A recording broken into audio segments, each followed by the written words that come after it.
I will bring Andrew in while you're doing that. Thank you.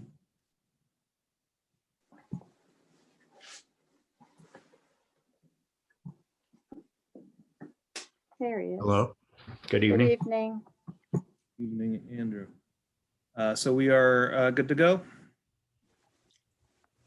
We are live streaming and we are, let me just start the recording. Yes, you're good to go. There we go. Okay. We're all set, Abel. Thank you very much. All right, so Andrew, you've already been serving on the Historic District Commission and you'd like to continue in that spot. So tell us a little bit about your experience to date, what you're looking forward to seeing the HDC continue to do. Well, the reason I have been involved with government in South Kingstown, like you, I mean, it's, there's a good balance and separation of powers. We have elected officials like yourselves. We have people who have interests in different areas who are appointed. And then we have career town administration who bring their expertise. So I'm interested. I'm originally a native of the Chicago area. To me, history began, or where I grew up and was educated, history began in the 1800s, not the colonial era of New England. And architecture was skyscrapers and Frank Lloyd Wright. So to me, my wife is a native Rhode Islander, summered here in South Kingstown. And when our son was born, we were living in Providence, but wanted to move down here. So as a resident, what draws me to South Kingstown is a sense of place, a sense of character. And I would hate to see that be lost in any way. So in my role, first on the Conservation Commission, now the Historic District Commission, I like to be an advocate, whether it's for the Historic District or see where we can also offer advice and recommendations throughout the town to preserve what really brings character to the town and promotes that sense of place. And when people want to talk about economics and what they can do to promote business, what also promotes business is promoting tourism in South Kingstown through, once again, the character of the town. And, I guess one can see that as you bend and make allowances along the way for different regulations, different laws, ordinances, that, the town could die a death of 1,000 cuts. So I hope that by being on this committee, I can be an advocate for making sure that as a town, as we move along in what we call progress, that we're not selling ourselves short and finding ourselves down a road where it's too late to bring back something that should have been saved along the way. So I hope that answers some of your questions. Yes, indeed. Are there any other questions from council members?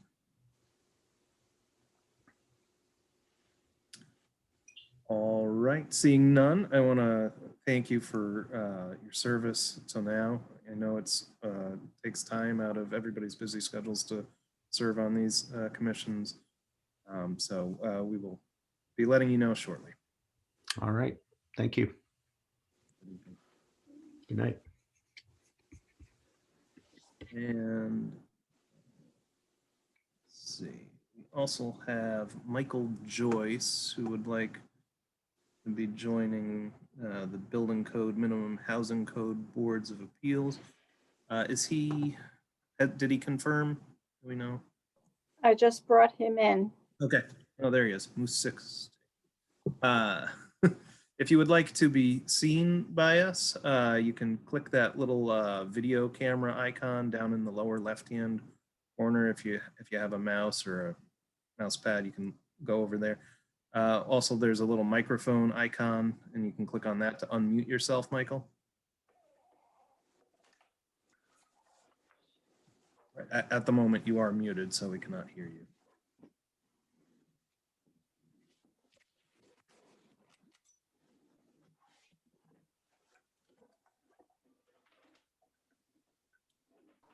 also, there's a little microphone icon. How's that? Can you hear me now? Yes, we can hear you. We are also getting some, okay, I think maybe you had. At the moment, you are muted, so we cannot hear you. So what you want to do is definitely mute, or turn off the video stream of the council meeting, because you're going to get feedback.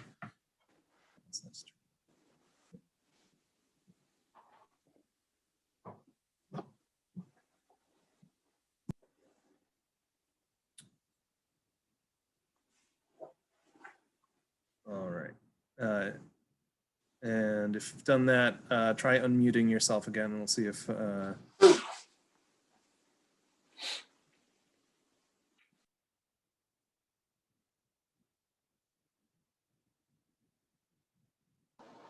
All right, how's that? Does that work?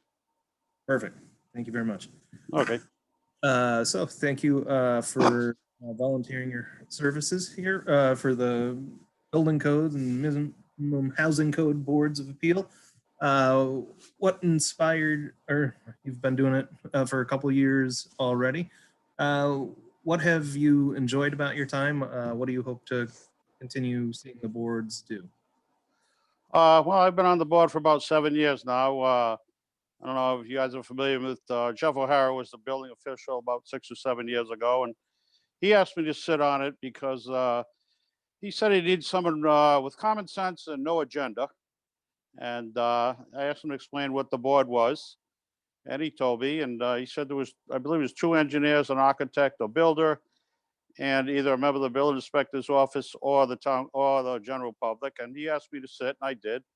And I've been there for about 7 years. I do it. We don't meet very often, but basically we're an advisory board to people that come before us with building code problems. And between the engineers, architects, myself, and we try to solve their problem. And it seems like we've been doing a good job for the last 6, 7 years, and I enjoy doing it.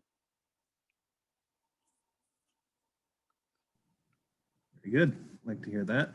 Are there any questions for Michael from council members? Seeing none, thank you for coming in before us, and definitely appreciate the time you've put in. You should be hearing from us shortly. Okay, thank you very much. Good night. All right, have a good night. Bye-bye. All righty. Rob, if you'd like to take us through the agenda for tonight, that'd be great. Sure thing. So it's an agenda light on items, but heavy on substance. So I can't predict this one. This is going to be an interesting night. First up is the CIP public hearing. I've got 2 things that I want to draw to the council's attention. The first is the digitizer. During the meeting with the fire alarm director, Lance Whaley, it was indicated by Mr. Whaley that the digitizer had been purchased so that that item didn't need to be in the CIP. He's right, the item has been purchased, but it was purchased in September using funds from this year. We had to accelerate the purchase because it had failed ahead of schedule, and we just needed to get it done. So we purchased it, it has been installed. The money, the $10,000 in the CIP is meant to backfill the hole in the reserve that was created by spending that money in September. And then the second item is there is an error in the CIP. The money for the facilities vehicle identified in the CIP is actually not what we represented it as. It's not the second installment of a first truck. It's the first installment for a second truck. We now have new personnel working at the facilities division, and those folks are currently using their POVs, or privately owned vehicles, and that is a bit of a liability issue. We're trying to get them out of their POVs as soon as possible. So the money in the CIP this year is for a second vehicle that we anticipate buying in 2 years. Although I've asked the facilities supervisor to look into auctions to see if we can find a good used federal or state vehicle that we might pick up earlier than 2 years out. Again, we're trying to get those folks out of their privately owned vehicles as soon as possible. I will note, we did receive a number of emails. This is not really related to the agenda, but I want to point it out because a lot of the emails that came in on items related to the agenda reminded us of this issue, and I don't want to forget it. The public should know, and I'll say this during the town manager's report as well, the public should know that emails that come into towncouncil@southkingstownri.com come to a shared email box. They come to all council members. Those emails don't typically get responded to by individual town council members. And there's a reason for that, because if it goes back to the town council shared box, we run the risk of an Open Meetings Act violation because more than one council member is responding to that person. So we want to remind the public, when you send to town council at southkingstownri.com, that email will show up as an agenda item on a future meeting, but it's not something you're going to get an email response to immediately. If you want to communicate directly with council members, you should do that using their individual @southkingstown.com email addresses. And the convention is first letter of the first name and their full last name @southkingstown.com or southkingstownri.com. I know it's frustrating, but it's one of the foibles about the Open Meetings Act that just it trips people up, and we don't want to get anybody into an unpleasant situation.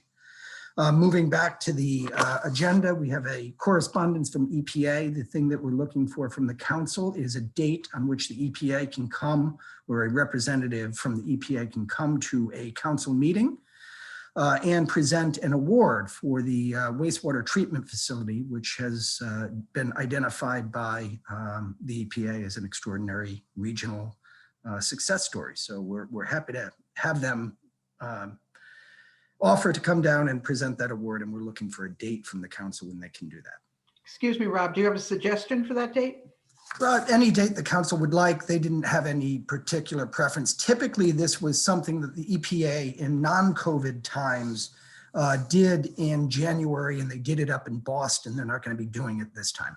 They're gonna go to the individual towns as time permits or as schedules permit. So they didn't have any preferences. On tonight's flag report, we do have an opportunity to talk a little bit about the state of the budget administration, the state of the budget execution for this fiscal year. There's a small report, a table in the report that was delivered to the council and the public on Thursday of last week. I'd like to invite Terry and Zach to come in and speak to the council about where we are on the recreation budget, but more generally where we are in budget implementation. Part of the exercise here is that you look at these things, Terry's table, for example, and it looks awful. It looks scary. You start digging in and you realize we're really in pretty good shape so far this year. We do have the RIDE submission, a resolution looking for concurrence with the school committee's decision to submit a stage 2 application that is on the agenda tonight and is likely to be the subject of a great deal of public interest. We have a notice of publication for an ordinance that would change the number of parking spaces on, I'm losing myself here. Where on the map am I? Green Hill Beach Road. Green Hill Beach Yes, Road. thank you. Green Hill Beach Road. What we're basically doing here is adding 3 parking spaces. Because we do all of our parking by ordinance, we have to publish a notice and give the opportunity for the public to come to a public hearing. We are anticipating doing this at the next possible opportunity. Susan, when would this end up being on the agenda naturally? It would be on it probably has time to go on for February 8th. We Okay. certainly could put it off till February 22nd. So it would, by regular order, go on February 8th. I don't see any reason to deviate from regular order. The only thing that I would note is that many of the people in the neighborhood who own property there are seasonal residents. So we were going to do more than just newspaper notification. We were going to follow the standard planning board notification process and also provide direct notification, mail notification to all of the residents who live within a 200-foot radius or own property within a 200-foot radius. That would sort of avoid the problem that people might come back in the summer and complain that they had not been provided with notice. So we could proceed to February 8th, and with that additional notice requirement, it's not going to be many property owners. It's probably less than a dozen people who will get direct notice, but we'd cover the same 200-foot radius that the planning board does for any other planning activity. We have an abatement on the agenda. This is the abatement, $24,000 associated with the pilot agreement that was authorized by the town council at the last council meeting. So we are abating Tri-County action agencies taxes for this year. We have an appraisal purchase request, a bid request and approval of an appraisal for the town farm property. This is necessary because the Federal Department of Interior has told us that they need a higher standard appraisal than was previously provided to them. So it's a more expensive appraisal, and this one's going to cost about $10,000. We have a purchase request or bid request for a DPW truck. We have a lease extension request here, and really because of COVID, we just haven't been able to move on this thing. This is the second lease extension. It started to drive me a little nuts, but I still think this is the right thing to do. It's the 22 acres that the town owns adjacent to the town beach property. We've had a 5-year lease so far with 1 year's extension. This will be the second extension. We really do need to get this back out onto the market and get a sense of value here. But my recommendation to the council is that we proceed with a 1-year extension, allowing for the use of this property, the agricultural use, the growing of hay during the upcoming season, and then be prepared for a new lease opening, a new lease bid opening sometime in the fall or early winter of next year, so that we can get into the spring of 2022, knowing that we've got the best possible value for the community. And then we've got the renewal of the emergency declaration and the one executive order related to COVID that we have here in South Kingstown. And that is tonight's meeting. Again, light on items, but heavy on substance. Councilwoman Bergner? Yeah, I have my hand up. A question about the clarification of the meeting tonight. So community comment comes before we're going to be discussing the resolution on the school facility plan. Do we anticipate making any changes to, moving the comment or allowing comment again? I just didn't know how, if we thought about doing anything like that, because people will speak before we hear from that. Maybe it would be better to do it after, I don't know, or both times. I think we'll take community comment and advise people at that point to address the resolution there. What is it? 12A. I don't see us having 2 comment periods for that item.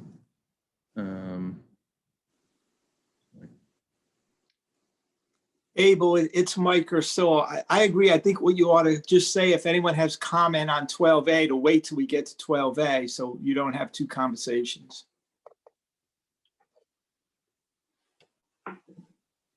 We can do it that way. So people will be able to speak at 12A? Or do we have them only speak during community comment? That was my, I guess I didn't know if they would be able to speak when we were talking about the resolution.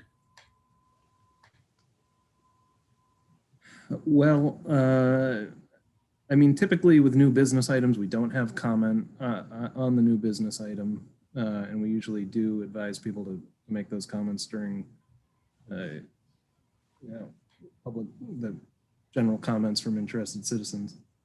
I would take input from the rest of the council, whether they want those comments moved to 12A or not.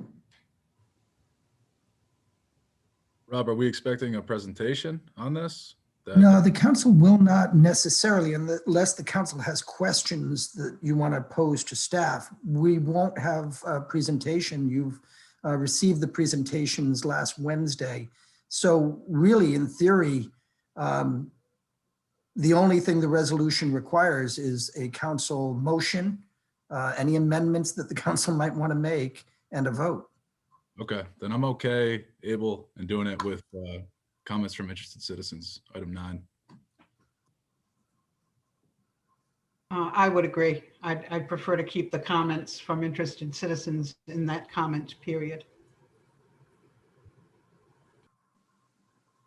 Yeah, I'm in concurrence too. As long as we hear those comments before we get to that agenda item, I'm good with that. Yeah, I didn't know how, if there was going to be that opportunity. I just wanted to be clear before we went into the meeting. Thanks. Thanks for bringing that up, Deb. That was important. Any other comments, questions for Rob at this point? I had one actually. For the CIP, you mentioned that, you know, there was a minor error in there, but it doesn't sound like it changes any numbers at all. Does that need any type of amendment or? Yeah, it's a good question. Mike, I don't think we're going to need it. Well, yes, it's a technical amendment. It identifies the wrong vehicle year, but it's really just that. We just need to change the year. That's really a Scrivener's error. If you want, during the presentation, you can just bring it up, Rob, and indicate that it will get fixed. I don't think you need a formal motion on it. Okay. Yeah, the dollar amount does not change. It's just the You designation. can do that. You can do that with through your office or the clerk's office. I'm fine with amendment. I just don't want to jump through a hoop if we don't have to. You don't. As long as it doesn't affect the bottom line numbers, there could have been other Scrivener's errors with a date or a number, so. Very good. Any Councilwoman Bergen? Yeah, so one of the, we probably won't have time now because I'm looking at it, but one of the things I did want to talk about, we missed in the CIP, was talking about the affordable housing funds that we're establishing. We didn't really hear the process for what we would do. You know, it's new, so how we're going to use the 225 that you anticipate getting, and you know, so that would be I'm just kind of teeing it up for you now so that we talk about it, because we didn't hear about that when we talked about the CIP, and I meant to ask that night. But if you, where'd you go? Yeah, we will talk about that. It's, you know, it's an important thing. That's $225,000 after the 6-year period. So it's a slow trickle into that account. And the truth is, the established mechanism is essentially that the Affordable Housing Collaborative makes recommendations to the manager in small amounts. And then if we've got big projects, those recommendations come to the town council. The demands on that money are going to be greater than the supply. It's just not a big chunk of money. So it was set up last year, and this is the first year that we're putting. This current year is the first year that money's going into that fund. Although the trust fund was established in 1990. The trust fund has had 3 sums of money, chunks of money, distributed to it. $10,000 in 1990, which was expended within the year. $100,000 that was put into the fund about, I wasn't here, but about 6 years ago. Those are the funds that were committed to a study by Horsley Witten, which is pending. And the monies that came in through the real estate conveyance tax fees starting last year. Those are the only funds that have ever gone into the trust fund. Okay. Any other final questions? We can have a 5-minute break here. Get ready for a long meeting. I don't know why. I think it's going to be over by 8:30. We shall see. I'm going to use my own facilities at this moment. So I think that's wishful thinking, Jeff. But let's hope. Fingers crossed. I know. so we'll take a brief recess here.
All right, Susan or Colleen, if you're there, just let me know that I'm ready to start the meeting when we get to 7:30. So we are still streaming and still recording. So Good. Anytime you're ready. It's just 7:30 now. Well, we'll give Rob a second here to turn on his camera. He's in the dark there. There he is. All right. Hello and welcome everybody to this meeting of the South Kingstown Town Council. It is Monday, January 25th. The time is 7:30. Our first order of business is the pledge to the flag, as always. Susan, if you wouldn't mind leading us in that, would be great. Absolutely. Everyone, please join me. I pledge allegiance to the flag of the United States of America and to the republic for which it stands, one nation, under God, indivisible, with liberty and justice for all. All right, thank you. And if you will please take the roll. Certainly. Council President Collins. Here. Council Vice President McEntee. Here. Councilwoman Bergner. Here. Councilwoman Kelso. Here. Councilwoman Rose. Here. All members are present. Perfect. Thank you very much. That brings us to item 4 on the agenda, the approval of minutes of previous meetings. Rory McEntee, I'll make a motion to approve 4A and B. It's Deborah Kelso, second. We have a motion from Councilman McEntee, a second from Councilman Kelso. Do I see any discussion? Any opposition? All right, that motion carries unanimously. Item 5 is the consent agenda. Rory McEntee, I'll make a motion to approve the consent agenda. Deborah Kelso, second. We have a motion from Councilman McEntee, second from Councilwoman Kelso. Any discussion? Is there anyone opposed? That motion carries unanimously, and that brings us very quickly to item 7, which is public hearing. Public hearing relative to adoption of the proposed FY 2021 through 2022, the FY 2026 through 2027 capital improvement program, as shown on Exhibit 1 of the agenda.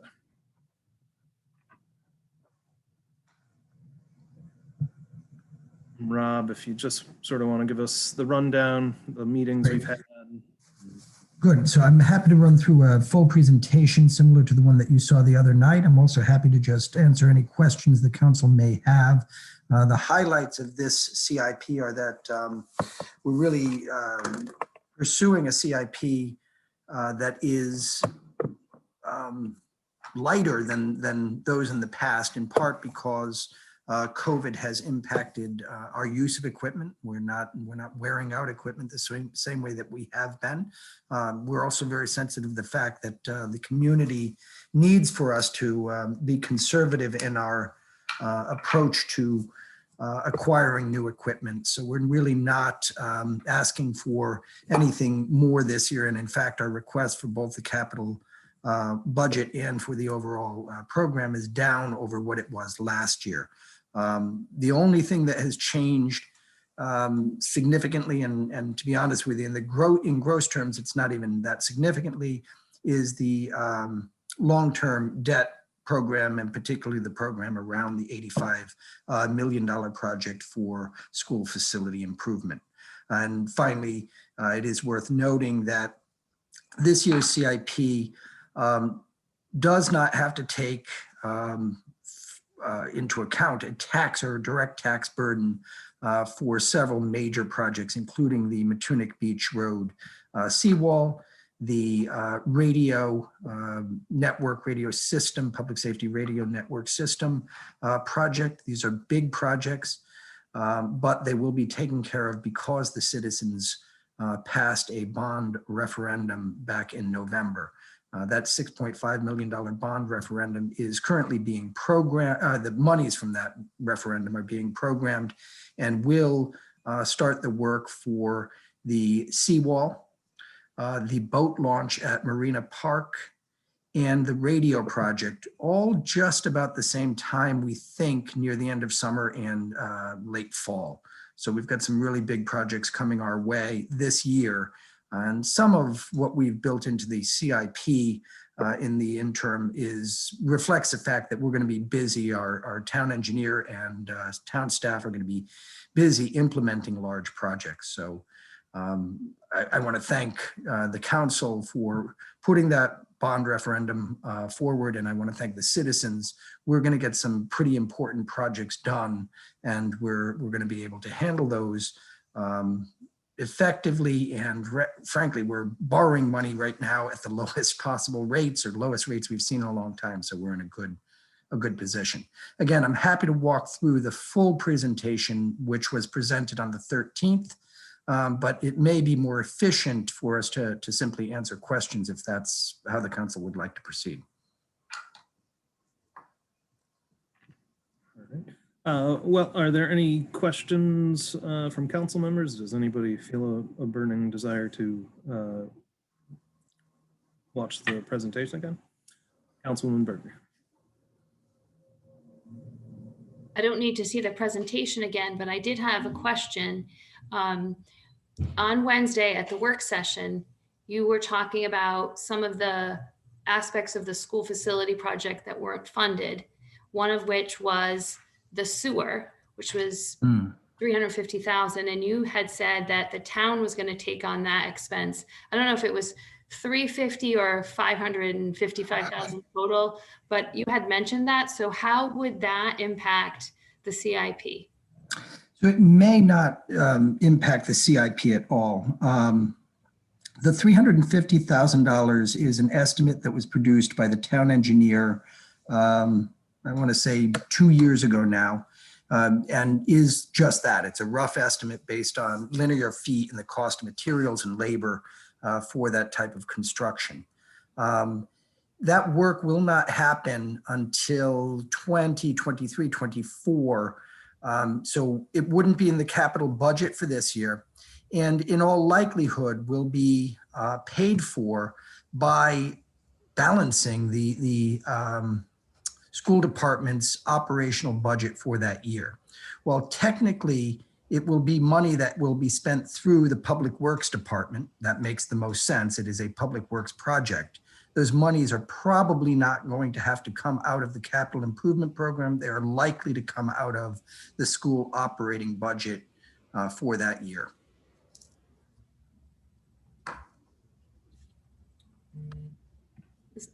Is that what you said on Wednesday? No, nobody asked me where the money's coming from. Okay, so the school is somehow going to say through some savings, be able to finance their own sewer connection there? They're going, I mean, if this were a recreation department or it were another department, we'd be looking for funds from the department that was causing the work to be necessary. If this were a public works, so I'll give you an example. There's currently discussion about some sort of flood mitigation project or some sort of flood water quality improvement project along the Saugatucket River at Saugatucket Park. That work would not be work that we'd necessarily plug right into the CIP, and we wouldn't plug it in as a public works project. We'd plug it in, if we did put it in the CIP, we would plug it in as a recreation department park project. The schools have not put that money into their CIP. We would not put that into the public works CIP. So I would look for a transfer from the schools to the public works department in the year in which that operation had to occur. The work had to occur. Yeah, I'm just, because that's something that the town would never need to do.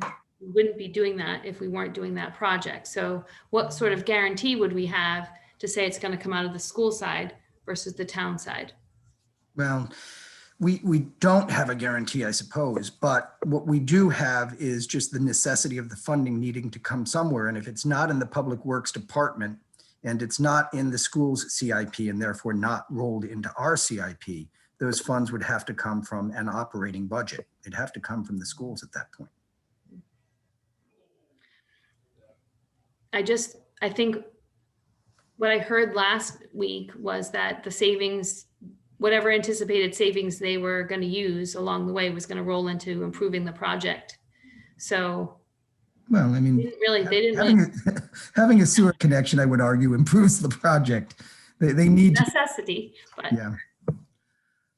I just didn't hear that was one of the things that they were going to take on. So what we have never promised, and certainly didn't mean to imply on the 13th, is that we are subsidizing the school project with budget in the Public Works Department. They don't have this budget. I can't subsidize it that way.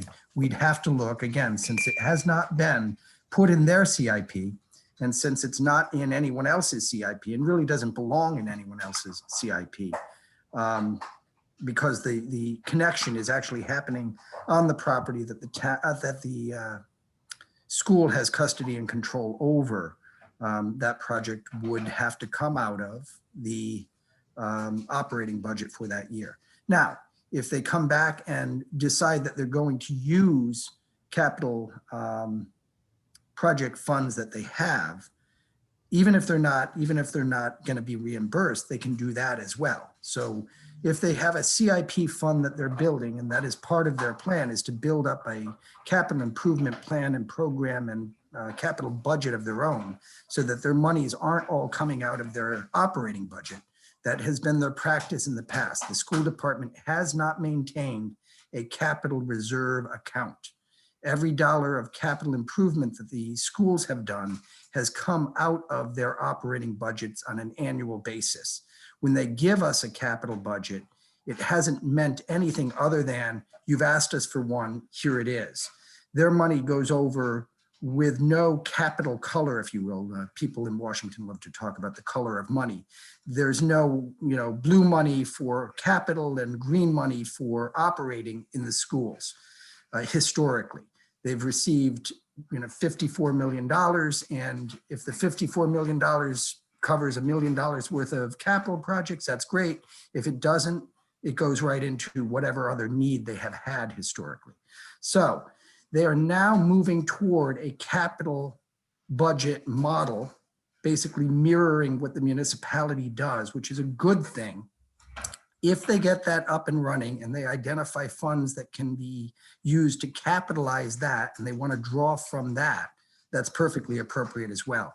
Again, what we'd be looking for is a transfer to the Public Works Department, because that's the agency best qualified to ensure that the sewer gets done properly.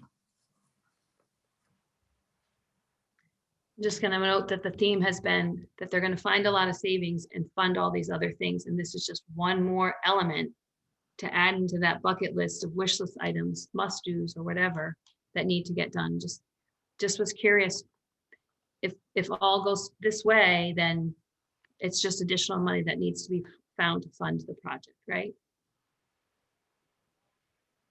I don't want to also come at this and give anybody a sort of draconian and, sort of rigid orientation either. I mean, this is a fluid, like most large projects, is a fluid project, and the town has to be capable of achieving success. So if we have to do something to fund or help fund or figure out how to fund, or if we have to go get a grant for sewers or something like that, we'll be looking to work with the schools to achieve success however is necessary. So again, I don't want to, answer your question, leave you with the impression that there is only one possible way for this to happen. There are many ways for success to be achieved. Right now, I'd be looking for a transfer to the Public Works Department. If that, 3 years from now doesn't look like the best way to go, we need to be able to revisit and readjust. Okay, thanks. Good. Any other questions on the CIP? One thing, just Rob, quickly, we did talk about in the work session, the couple little typos, if you want to mention those. Yeah, there's two items that I just wanted to draw to your attention and to the public's attention. For anybody who's looked at the CIP, a question came up at the work session on the 13th about the digitizer. Digitizer is a piece of equipment at the dispatch center at the police station that changes analog signals to a digital signal so that the folks who run the fire alarm system can make sure that they're monitoring things correctly. Our digitizer was scheduled for replacement in this next coming year, and we had put aside $10,000 for the last 5 years, and we were scheduled to put the last $10,000 installment in this year and make the purchase. Our digitizer failed in August. We made a purchase, an emergency purchase in September. And during the discussion of this item, the supervisor for the fire alarm program indicated that the equipment was purchased and that the money therefore didn't have to be there. He's right, the purchase was made, but what we're doing is backfilling the $10,000 to cover the hole that was created by purchasing it this year as opposed to next year on schedule. We had to take money out of the program elsewhere and we're putting it back. But we're designating the fund here, the purpose as the digitizer, because that is in fact where the money went. And then the second item is just silly, and I have to apologize. We published in the CIP that there was a truck being purchased. We indicated it was for a superintendent's truck. That's not the right truck. It was mixed up because we were talking about two different vehicles and two different phases. This is the first installment of the second truck, not the second installment of the first truck. The supervisor's truck is actually out to bid, but this is the first year's installment for a vehicle for employees who currently are using their privately owned vehicles, which means we're exposed to some liability because we have our employees traveling around town in personal vehicles that we don't maintain, that we don't really control, and we're liable for both sides if an accident happens when a citizen is, when a employee is using their privately owned vehicle. We may be responsible for the damage to their car as well as whatever they hit or whatever they're hit by. So it's better for us to have these vehicles, the vehicles that town employees are driving, be town vehicles. And we're trying to get to that status. So this $25,000 is not the second installment for that first truck. It's the first installment for a second truck. If we can actually buy this vehicle at an auction, and I've asked the facilities superintendent to look for a federal auction house that is going to maybe get us to a vehicle a little quicker. We may make that purchase this year, but only if we can get a vehicle for the amount available. If not, we'll have to wait 2 years. Thank you. All right. Councilwoman Bergner? Yeah, one more, sorry, to go back to the school capital improvement fund. You had said it was new, so this is the first time we're doing it. So how does that work? Are we transferring that money as part of the tax transfer, like two separate sort of line items, or? Yeah, they haven't actually presented their budget, so I'm not sure that they're going to actually succeed in doing what they're talking about doing. So we have to wait and see. Okay. But it will be one PTT, one property tax, or PTT, one property tax transfer amount. They will tell us what they intend to put in each of the two pots, operating and capital, and then we will track to make sure that they've done it. It's essentially just a way to monitor the promises they make. Previously, they could tell us that they were going to do something and there was not a neat mechanism for telling whether or not it went into capital, because it just flowed into one account and it flowed out of one account. This way we'll know what went in or what was supposed to go in to the capital account, and we'll be able to ask for an accounting of funding that came out of that account. Who does the monitoring? Is that something Zach does, or? Yeah, it'll be done in the manager and finance department because we need to know. And again, we can't make them do it, but we can, if the account is set up, it gets a lot easier to know where the money went, where it was supposed to go, and whether it achieved the objectives that it was set to achieve. Thanks a lot. Thank you. And I see, Zach, you have your hand raised. Yes, I just wanted to follow up for Councilman Bergner. If they do set up a capital reserve fund, those funds are committed at that point. So any money that goes into that fund is committed and will be actually separately identified on their budget and on their financial statements. So it would be readily identifiable at that point if and when they set up a capital reserve fund. Similar to what the town does, we have separate funds issued in our CAFR that show all the accounts that we have. And those funds are committed at that point. Once they're in that fund, without, we have policies that allow us to do, transfers in and out, but those need authorization at the council level. I would assume they would have similar practices on the school side. Zach, that actually raises a question. I hate doing this publicly to you, but I'm going to do it anyway. I'm correct, though, that we would still be making one property tax transfer, one PTT. We would not be sending capital money and operating money separately, correct?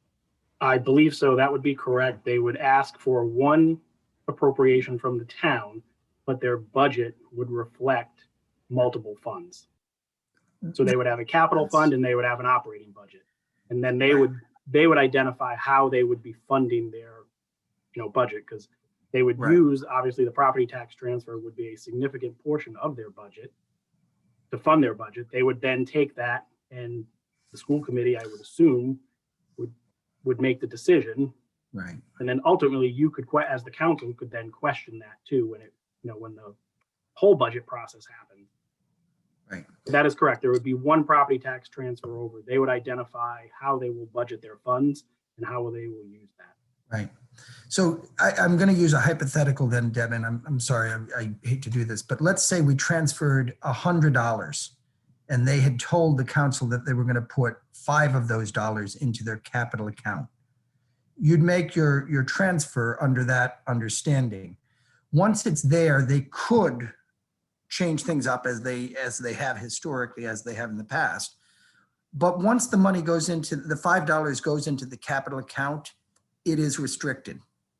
So then it has to be spent for that purpose, unless they go back and sort of change the purpose through a formal process.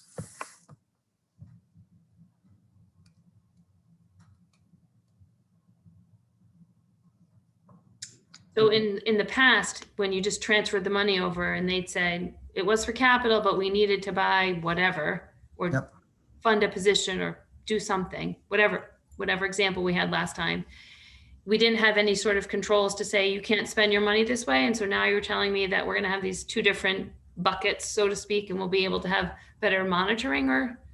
I think that that's true. I think that essentially what they're doing is saying we are going to be more transparent about what happens to the money we say is going to capital. Now, even under the old regime, even under the practices of the last decades, they would not make a transfer from one account or one purpose to another purpose without going back to the school committee. Let's say that they were going to put a roof on a middle school, but decided to buy laptops. Obviously, the school committee got involved in those decisions. It just wasn't as clear because the money wasn't coming out of capital and there wasn't an annual report on capital expenditures. Right. Is that because of the maintenance mandate, or is this just there? No, they're doing this in part because of the state maintenance mandate, but in part because Zach and I have been encouraging them to do it, and in part just because they recognize the virtues of, having a clear explanation of what you're doing here. I think that this is good practice that Raquel Pellegrin is bringing in from her previous experience, and it's what they've done in other jurisdictions where the superintendent has worked. And Zach and I have worked with them and agree that this is a good thing to be doing, and it should help with the state reporting on the 3% or the 2.5% this year that has to go to maintenance. Okay. All of those reasons. Okay, thank you. This is a good change. Happy to see it. If I remember their presentation correctly, they were talking about how this change would bring them into alignment with something like 75% of the other districts, the way they report capital expenses. Should help us compare apples to apples with other districts. Right. Other questions, comments on CIP?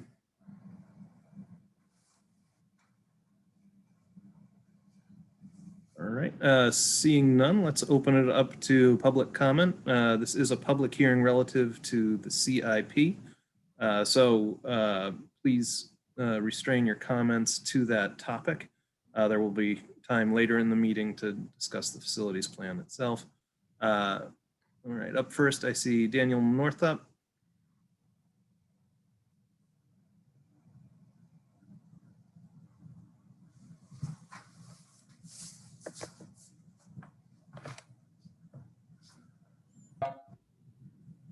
Can you hear me?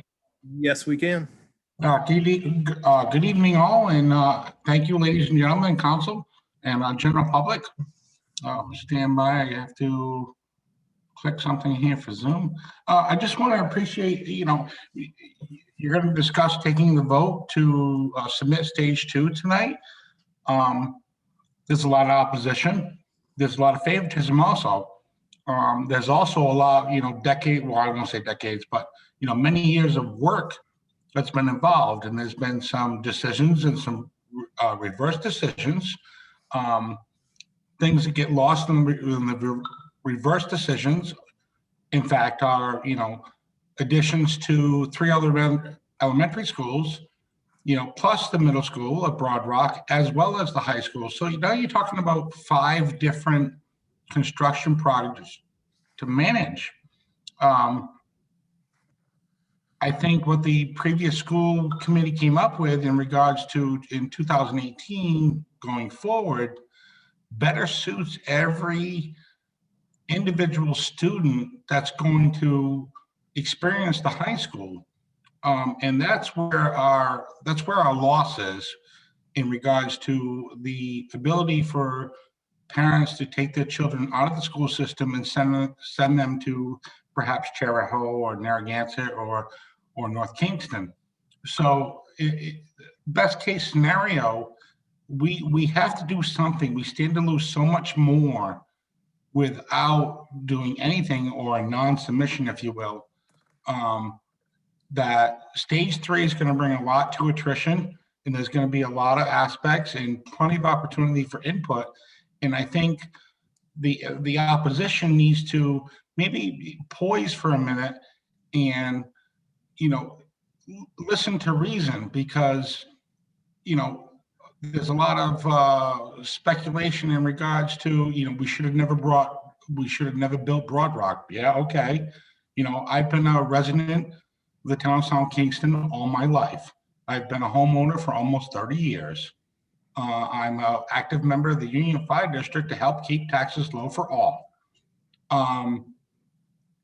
Was Broad Rock a mistake? Probably, but there's a lot of people out there that have worked hard and have been vetted to make this plan that we have in front of us work. And by our words of our very own town manager, it's not perfect. It's never going to be perfect. You're not going to cross all T's and dot all the I's by every individual. It's quite honestly not possible. But it's the best thing for our town. We can't afford to do anything on our own. And we're going to leave 50% of monies on the table if we fail to act essentially now. So, but I thank you for your time. And I hope you make the right decision for our town. I'm a lifelong resident, and you guys know the name. And my grandfather helped build what we live in. And yeah, let's make it happen. We need to move forward. But thank you so much again for your time.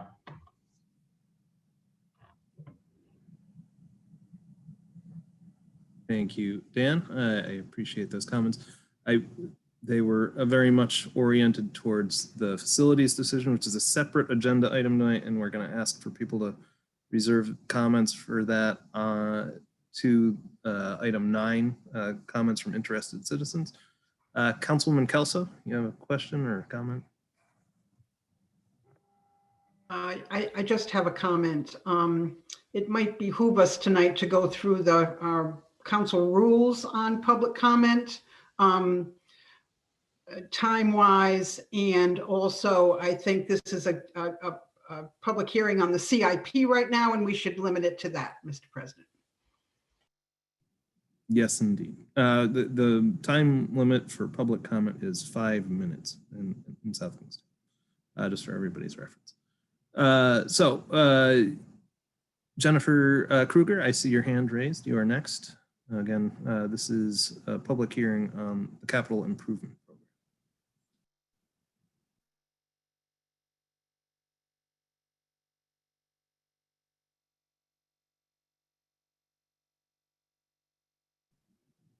Jennifer, you need to unmute yourself. You can do that with the little icon. I haven't been here since the Zoom days. All right, so hi everybody.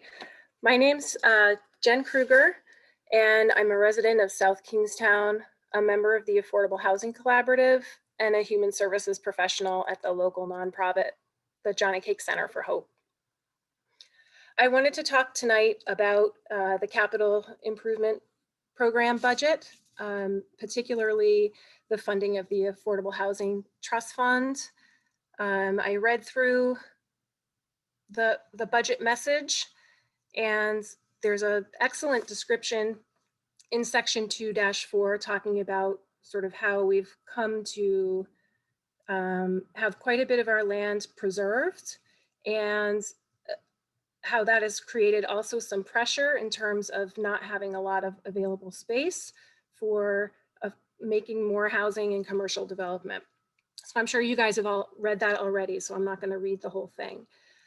But what concerns me is that that message, which I agree with, ends with we are proposing continued capitalization of the Housing Trust Fund at the same rate established last year. And that concerns me because it doesn't feel like that policy aligns with the description of the crisis.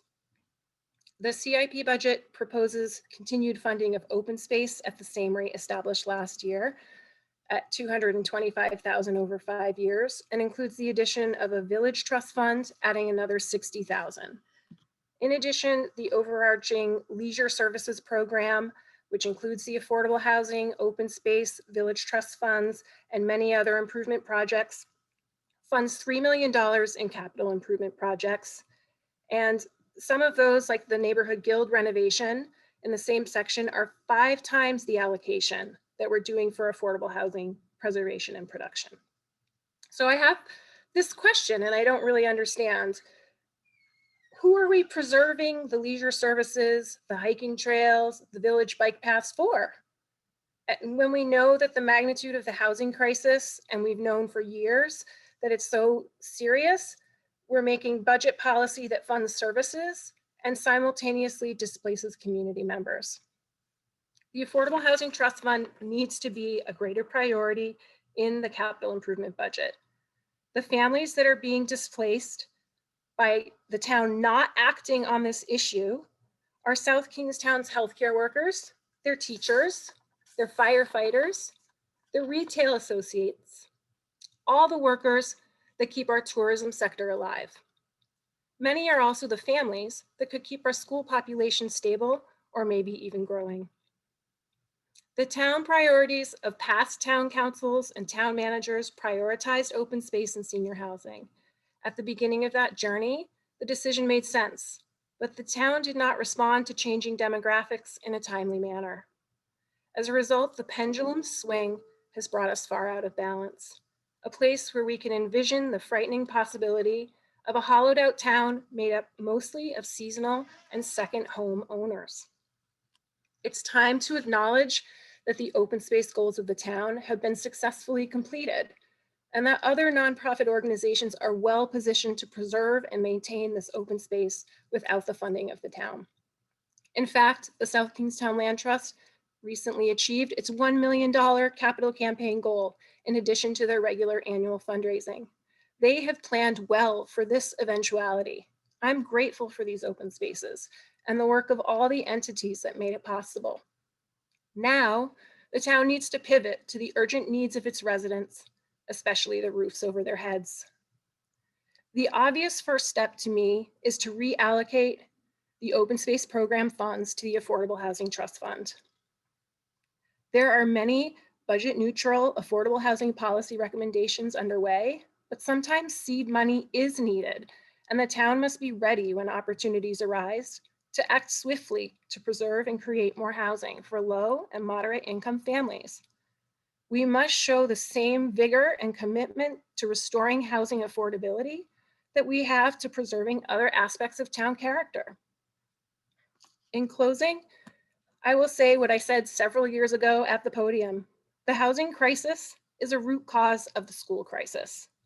The town government, as a body, participated in our community coming to this divide regarding investment and housing in our schools, investment in our people, because it did not realize and act on the interconnections of all the moving parts and did not respond to the changing demographics. It's time to do the long delayed work, approve the stage 2 application and fully fund the Affordable Housing Trust. You have the power to shape our community for the better, and I look forward to seeing it. Thanks for your time. Thank you. Jesus de la Torre.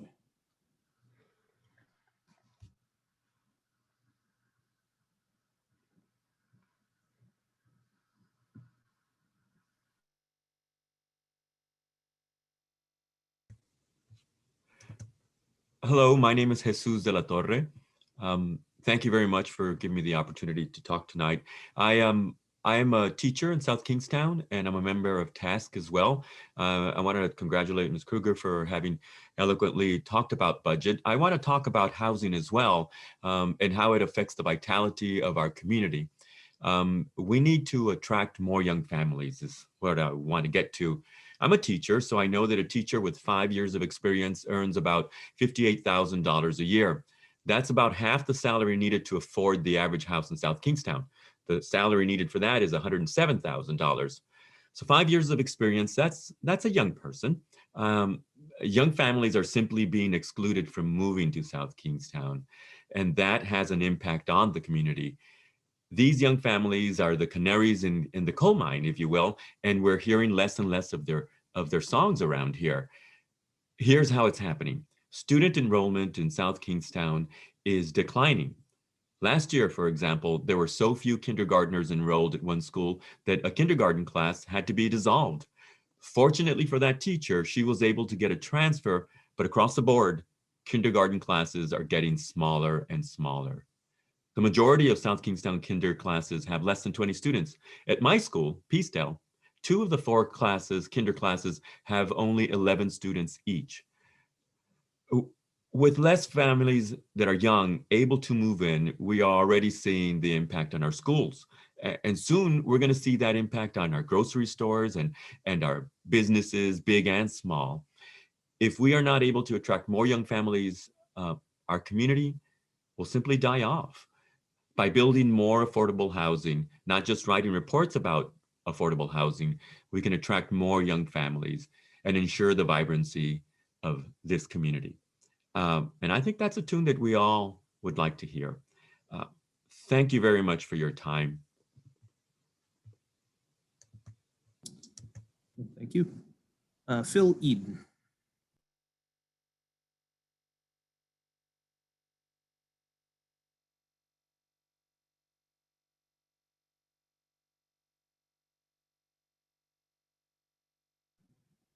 Right, Phil, I was having trouble unmuting myself. You are good now.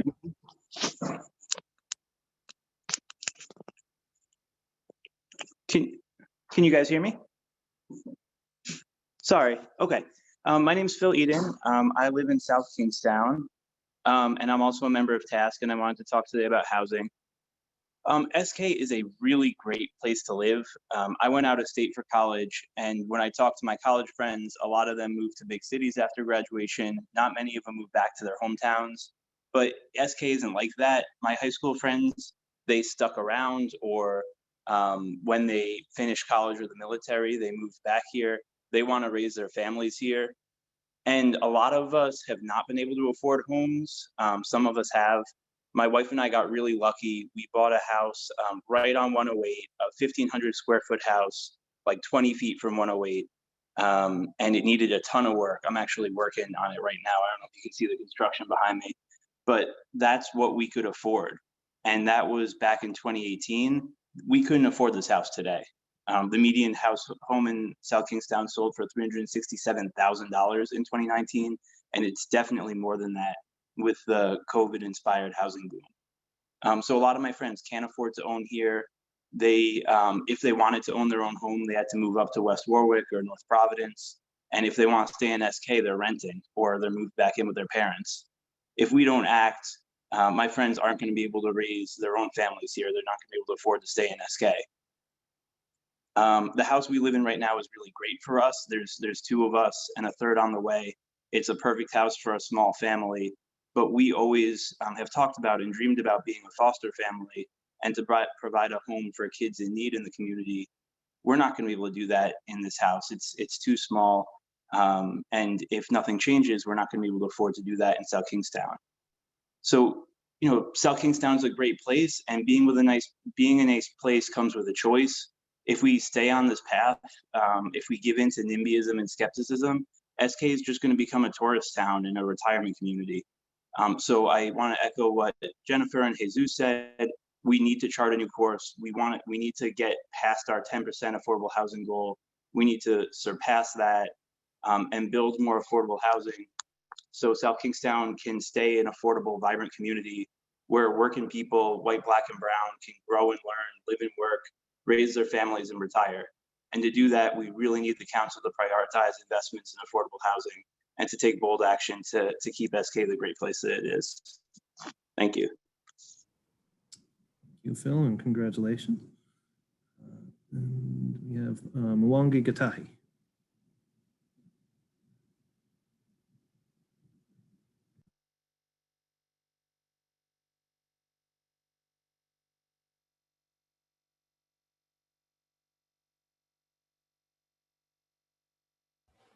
Hello, can you hear me? Yes, we can. Okay. Thank you, Town Council, for an opportunity to speak tonight. And I also want to thank Phil and Jesus and Jen for those brave words and in support of affordable housing. My name is Mwangi Gatahi.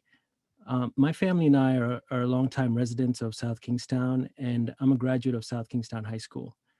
I'm also a member of TASC, and tonight I wanted to call in because I also wanted to talk about affordable housing, but offer a slightly different perspective on this issue. In our town, there are families that are being displaced. Some of these families are the descendants of slaves who were vital to our slave economy that built this town. That is a documented legacy of South Kingstown that cannot be denied. Families who cannot afford to live in the very place that their ancestors helped to build. It's an injustice for people who have established deep roots here to feel like they don't belong here. For those that do manage to stay, they keep getting squeezed by the housing situation, unable to find any new housing, and they keep finding themselves increasingly marginalized. The issue of affordable housing is an extremely urgent one right now because it affects so many things about our town. It affects a sense of belonging. It adds to the diversity of our town, the diversity in language, in education, in experiences, diversity in color. It adds to the town population and to school enrollment. It adds to our economic vitality. Creating more opportunities, these more pathways for low and moderate income families to live here has far-reaching benefits for this community. Before the pandemic, we know that 1 out of 4 homeowners and almost 1 out of 2 renters in our town were cost burdened by the housing costs. Home values continue to go up at a pretty shocking rate. And I think you heard the town manager say that last time, but I wouldn't say the same for incomes or the overall quality of life. Unless, of course, you're a tourist or looking to buy a second home here. So we are slowly but surely becoming a destination for tourists, retirees, speculators. So the question is that where we want our town to be in 10 years? I believe that a town is ultimately a reflection of its leadership. And this town council could be the first to really acknowledge this town's past and present, reckon with it while drafting new policies and considering the budget for the next 5 years. We need to increase our planned investment into the Affordable Housing Trust Fund beyond what is budgeted. We've invested a lot of money so far into our open spaces, and the Open Space Reserve Fund is now 5 times bigger than the trust fund. I get that the proposal is to divide new funds equally between the two, but where's the equity in that? What about the use of the Village Infrastructure Fund towards affordable housing? After all, the plan says that it's supposed to be for projects proposed by citizens and civic organizations. So there are a lot of people affected by our housing crisis, what they want for everyone to recognize is how urgent this is. It can no longer be just about saying the right words and putting the right wording into planning documents. It has to be about investing significantly in affordable housing initiatives, and that's way beyond what has been done historically. Thank you for your time tonight. Thank you. Sarah LeClaire.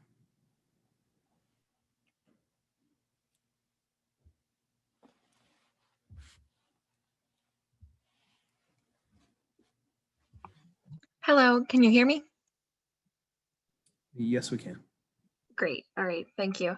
My name is Sarah LeClaire, and I'm a lifelong resident of South Kingstown. And I am also a recent graduate of the SKHS High School and a current student at the University of Rhode Island. And so I come here tonight also representing the Task Affordable Housing Initiative. And I come to emphasize the importance of addressing this issue now and making sure that we double down on our efforts to make this town more inclusive, more equitable, and more diverse.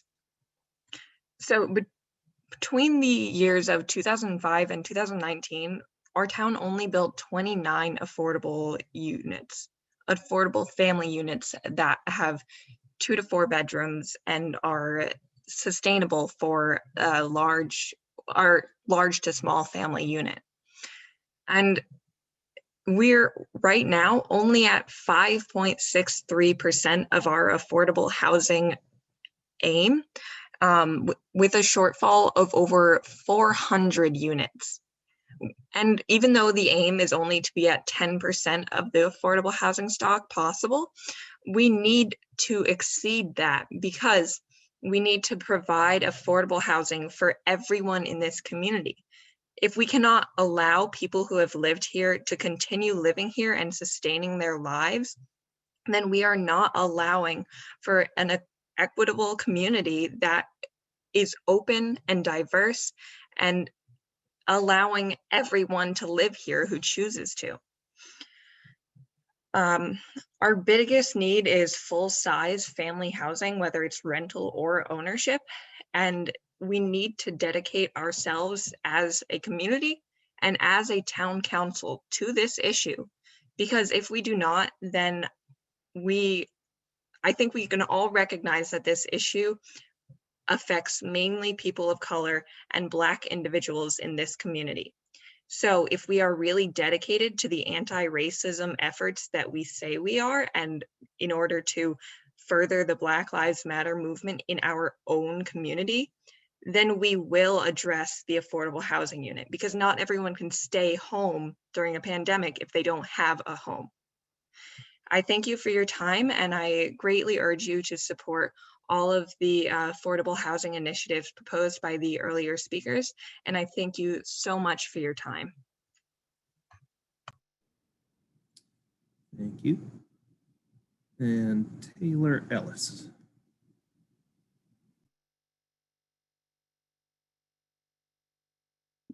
Yes, hello. Yes, a good evening. Thank you for the opportunity to speak, and hopefully I'll be clear, and I don't have too long of a remarks to give, so just bear with me, and hopefully this will be good for both of us. What creates a community? I guess I would say it's land and it's people. South Kingstown has made big strides in the last couple of decades to preserve parcels of these wonderful lands that we enjoy. I certainly do. And I now hope that the town will make that same level of effort in the next couple of decades to produce diverse housing opportunities that will also benefit our community. The tools used to preserve the lands, local bonds to raise millions of dollars, and the use of basically all of the real estate conveyance tax are two of such tools. That's it, but others are now needed for this other crisis and real need facing our community.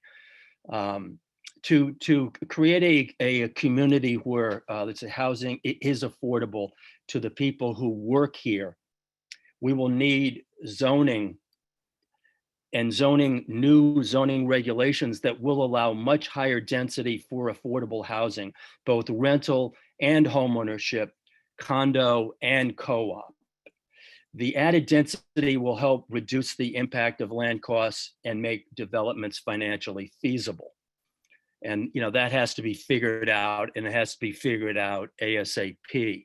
The town needs to focus on encouraging housing where the need is the greatest and will have the greatest positive impact in our community.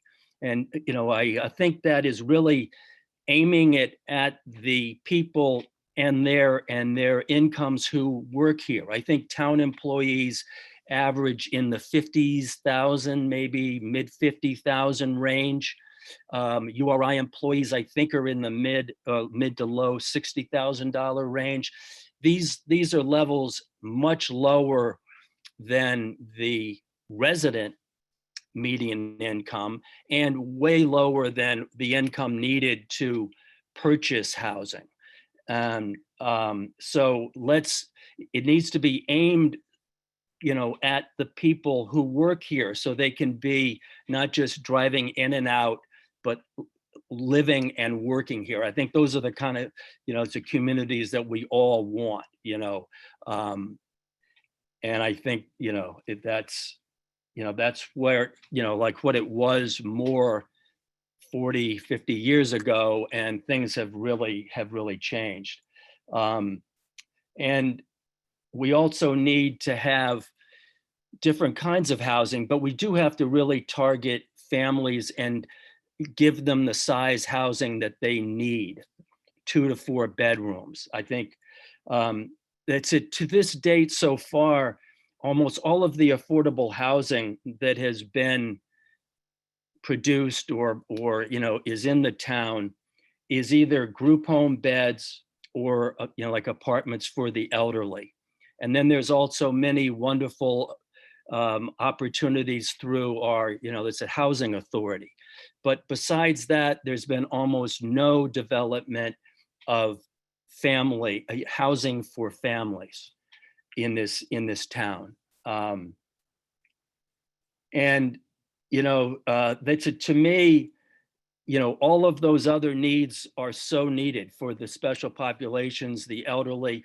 But what really makes the fabric of a community? I think it really comes most from the families that work here and that live here, that are really invested in the community, participate in it, and would be invested in it long term through their children, and then ultimately through their grandchildren, like someone like myself.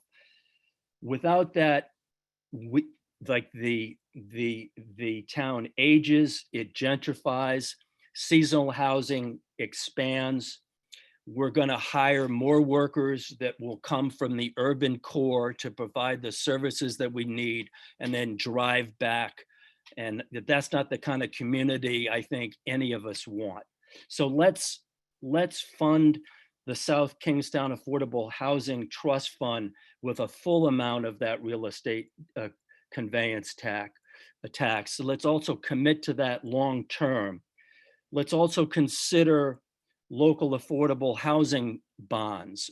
Charlestown did it several years ago.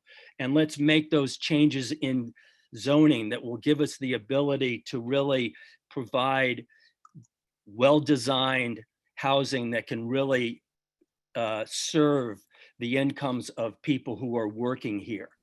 And there's also that, I think with the CIP, I saw that there is. Taylor, I'm going to have to stop you there, Taylor. Say that again? I have to stop you there. That is 5 minutes. Oh, really? That long? Okay, sorry. I think we all appreciate your sentiments, and we hear you. Understand that it's a bigger issue than just the CIP. Thank you. Is there any other comments from the public?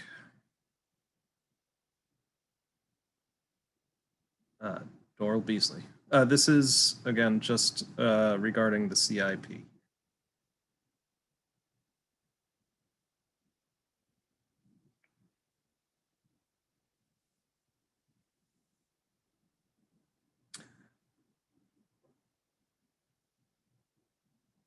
All right. Dorley, you are in the meeting. Okay, can you hear me now? Yes. Okay. So I'd like to echo some of the same sentiments that you've heard from the last 3 or 4 people. As far as the open space, continuing to put money aside for open space in South Kingstown, that needs to come to an end. It should have ended some years ago. When the land trust was created in 1983, that was in regards to people in South Kingstown that were afraid that we were going to turn into West Warwick, and Warwick and Cranston, 45,000 people. So they upzoned the town, most of it, and then the land trust was created, and now 1/3 of the land in South Kingstown is protected. Now, I'm not against protected land. But the problem that's happened was over these decades, the town, the planning department, the town councils didn't monitor the effects of those measures 45 years ago. Every time you take a piece of property out of circulation, buildable land drives up the cost of what land is left. So here's a question I have for the people that are members of the land trust. Later on in this century, if humankind doesn't get their act together and the seas rise to the extent that they're now predicted to, a good portion of our coastline in South Kingstown is going to be either underwater or subject to storms, annual storms that are going to make it unviable for human habitation. That includes, if you look at some of the maps that are available from the Climate Central people and URI, talking about storm damage and everything else later on this century. Most of our southern shore, up to maybe where Matunic Schoolhouse Road goes, where you go that east-west road, is going to be in trouble. All of East Matunic underwater. Galilee underwater. Snug Harbor Marina underwater. So here's the thing. If that happens, and if properties become non-viable on our coastline in this town, look what that's going to do to our tax base. It's going to decimate it. So is the land trust in 2080 going to reverse their decision to purchase all these properties in north of Route 1? Are they going to then open those properties up, buildable land, to the people that are displaced around our southern shore, south of Route 1, so they can remain in South Kingstown? Or are they going to tell them, oh, sorry, this is protected property. You'll have to move to Warwick, Woonsocket, Cumberland, or some other place. It's time to pull the plug on any money that's set aside for open space in this town, and that money, like the people prior to my talking, should go to the affordable housing. I totally agree with that. Thank you. Thank you. And Daniel Northup is back with his hand.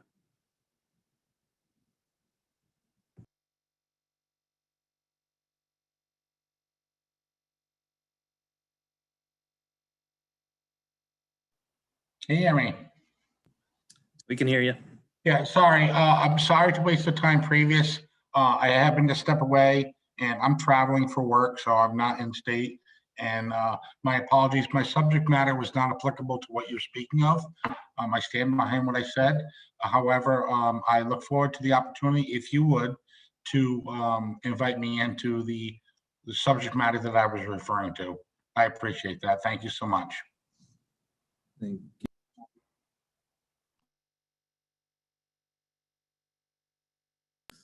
Everybody will be invited to speak during comments from interested citizens. You can speak to the facilities project or any other matter that interests you. Any other comments at this point on the capital improvement program?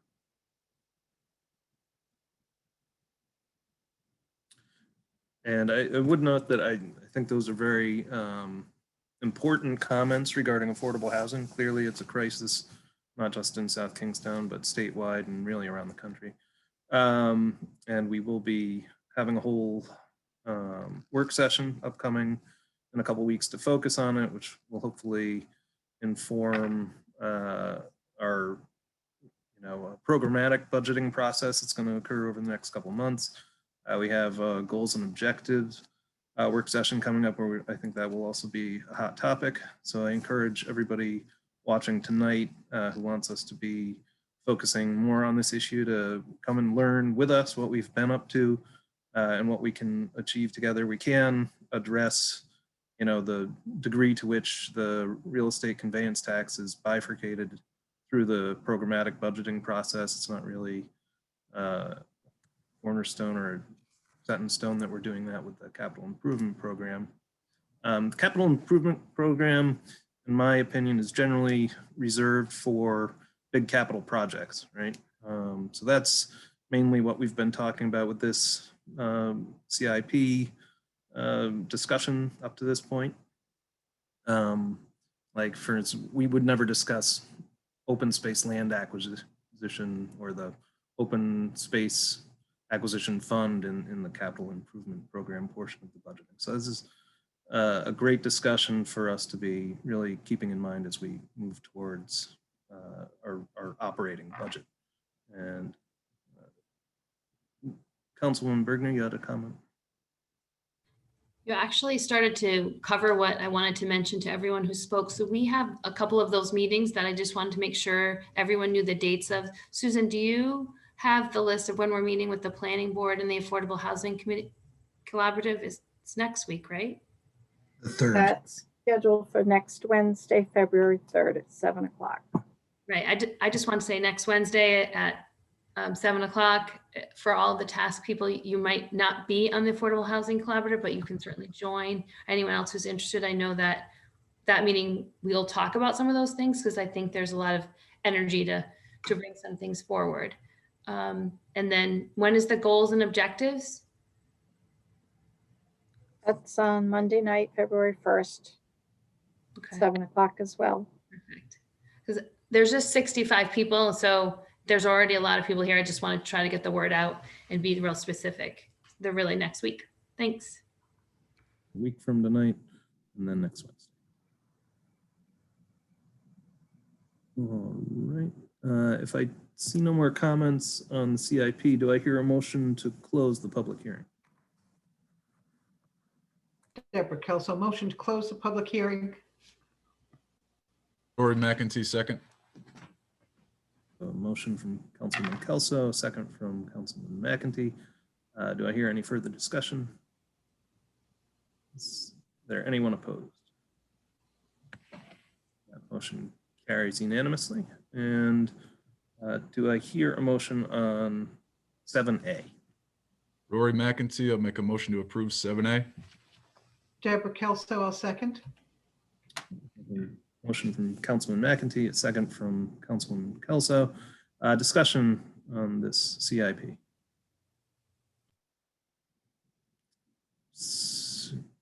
I'll just say, Rob, thanks again for being very conscientious with this CIP. I know it's never hard to reduce the amount of money the government asks for, but you've done it. So congratulations to town staff on putting together a very responsible capital improvement program. Well, thank you for your support, council members. A lot of work goes into producing the CIP, and it really, it makes a difference in how we institute and execute projects. So thank you. So is there anyone opposed to this motion? All right, that motion carries unanimously then.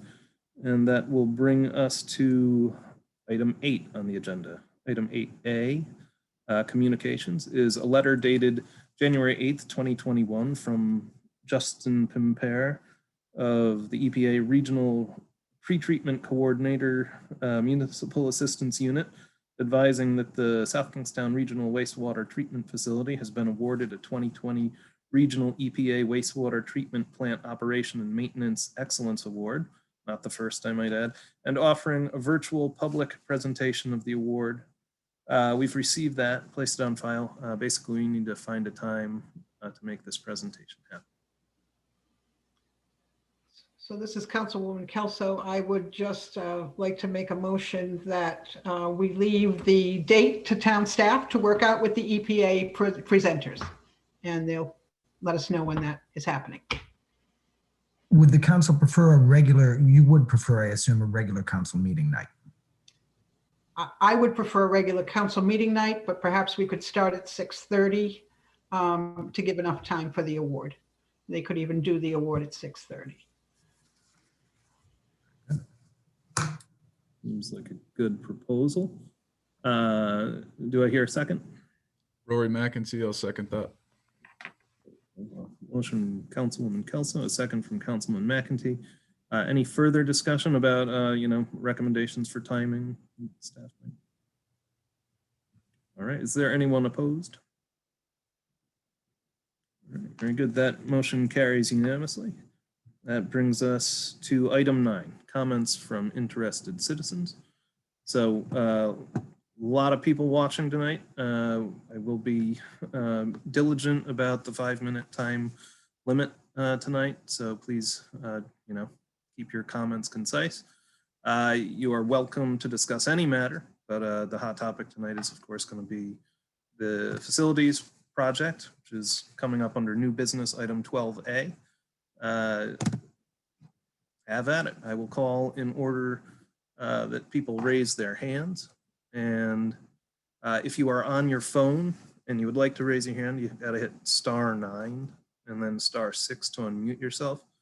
I will make that announcement again later on if people are having trouble. All right, very good. Our first hand raised is Bob Hicks.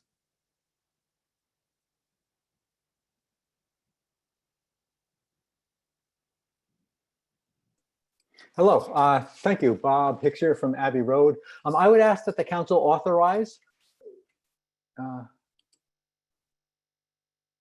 That better? Thank you. Am I good? Yes, am I good? Okay, yep. Sorry. Hi, Bob Hicks here from Abbey Road. I would ask that the council authorize the school improvement bond to go before the voters. I support this move, and I also support the bond itself. It is a much considered and improved project that provides both educational and efficiency gains. Some have argued that it does not include some things they would like, and that is true. It's not perfect, but the available funds will not support perfect. It does do a very good job of using the available funds effectively and where they will be most impactful, improving the educational infrastructure, positioning the schools for further efficiencies, and making available to the town the most useful possible properties. It's time for the voters to decide, and I believe the case is there for their approval. And I thank the council very much for their time and their attention, and I'm done. Thank you. Next we have Joe. And Joe, if you will state your full name for the record, that would be great.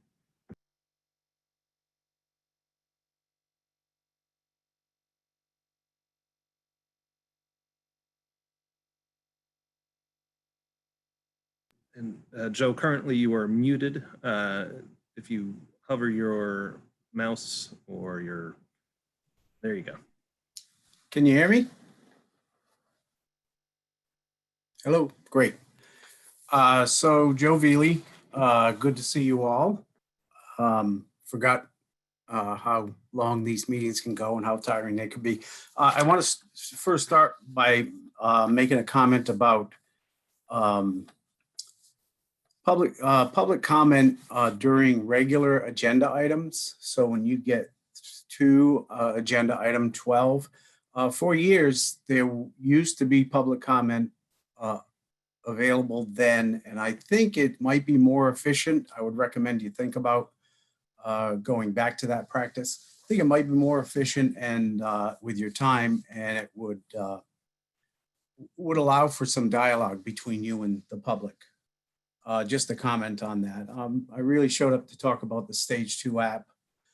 I'm just going to give you a little bit of history going back to the visioning with Bob Hicks. And the only reason I'm going to mention this is that I think this clearly is the foundation that got us to where we are today. And in my opinion, the foundation is not very solid. So our original Stage 2 app was submitted and returned by RIDE with over 24 pages explaining how incomplete the app was, and really gave no opinion on the project, to my recollection. But it was on the incompleteness of the application. So then there was talk about the change of location to the high school before we considered the next Stage 2 app. There was some public participation. I think there was quite a bit before COVID. It was mostly opposed to moving the high school. Since COVID, I think public opinion has been fairly non-existent, but it's still pretty heavily opposed in my opinion. The current Stage 2 app also is not heavily supported by the building committee or the school committee. It was nowhere near unanimous. The operational savings are not clear, and when challenged at last week's meeting with you folks in the school committee, the superintendent actually was not specific about what staffing changes would look like. In fact, when someone suggested that there could be savings in administrative positions when buildings are closed, she indicated that other positions may be needed in the remaining buildings. So we know that we can't afford this project without operational savings, and that to me hasn't been addressed. Traffic impacts on the surrounding area will be substantially increased with a high school as opposed to a middle school. The traffic study they did only covered the major intersections, not on all days that URI was open. I think that every neighborhood that abuts South Road and Curtis Corner Road will be impacted. Sweet Allen Farm, I think, will be heavily impacted. Essentially, it will become a cut through. Building maintenance is required to be funded at 3% of the total budget. We're already hearing that what counts, we're having questions about what counts towards the 3% that is not actually building maintenance. This just guarantees that we'll be right back here in a few years with buildings that have been poorly maintained. Reimbursement is not definite until the buildings are built. Now, everybody agrees that we cannot afford this without 50% reimbursement, but RIDE has told us they will not tell us the reimbursement until the buildings are built. So we're going down this road without knowing if we get the 50%, and we all agree we can't afford it without it. So I wonder how we can go forward when a lot of the community hasn't been able to meet in person. But I think a lot of the community that show up at least to these meetings are against. The school committee, the superintendent, and the town manager, town council, RGB, Paraguay, everybody agrees that $85 million is not enough. And they've admitted that by saying we need this additional spending of somewhere around $7 million. And in earlier meetings, we found out that that may not even be enough. So I think that these and other concerns need to be addressed before we submit the Stage 2 app. And that will help to restore the public confidence regarding transparency and trust. So those are my comments. I'm glad to either hear some feedback about what I've had to say or answer any questions that you might have about what I've had to say.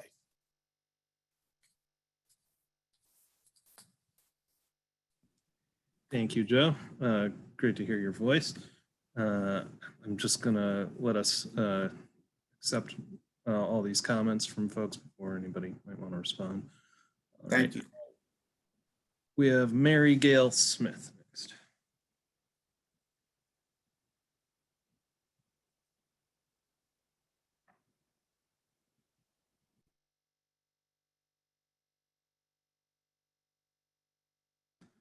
All right, Mary Gail, you're in the meeting. You just need to unmute yourself. And if you're on a computer and you have a mouse or a cursor down on the bottom left-hand side of your screen, you'll see a little microphone-like thing. If you click on that, that should unmute yourself.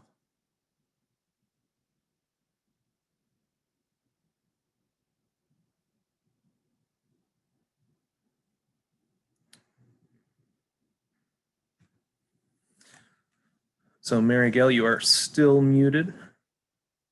Oh, There you go. I am now unmuted. All right, now am I good to go? You are indeed. All right, so thank you so much for having me. Back in the day, I wanted to be a teacher. So I'm talking about the South Kingstown School construction project. And I am a believer in public education. My children were educated in the public schools in Vernon, Connecticut, and in Southbury, Connecticut, back in the 70s and the early 80s. They've gone on to be really successful members of society. I believe in supporting the education budget for schools. I believe in a robust tax base for school education. And as I said, my children were educated in the public school systems, and I believe this is what democracy is about. So if I could, I would like to read the letter that I wrote. Dear members of the South Kingstown Town Council, I do not think this is the right time to undertake such a large and expensive school conservation project. The potential tax burden on South Kingstown residents is already reeling from COVID-related economic distress, and it will be in hardship. The school budget has consistently increased over the past 10 years, while student enrollment has consistently decreased over the same period. The average cost for student for the state is $17,000. South Kingstown's cost is $23,000. We need to maximize this investment to raise test scores and not rely on a bricks and mortar fix. I respectfully request that the South Kingstown Town Council put the school construction budget in pause mode at this time. This will provide an opportunity to analyze how we might consider different approaches to education in a post-COVID world. Perhaps there will be relevant population shifts. There may be some savings which could be utilized to reduce costs going forward.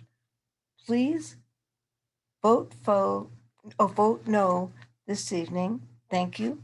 Mary Gail Smith. All right, thank you very much.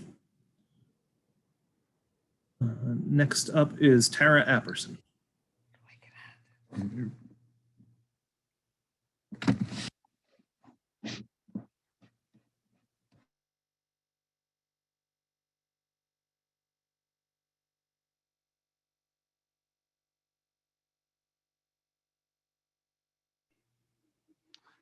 Hi, good evening.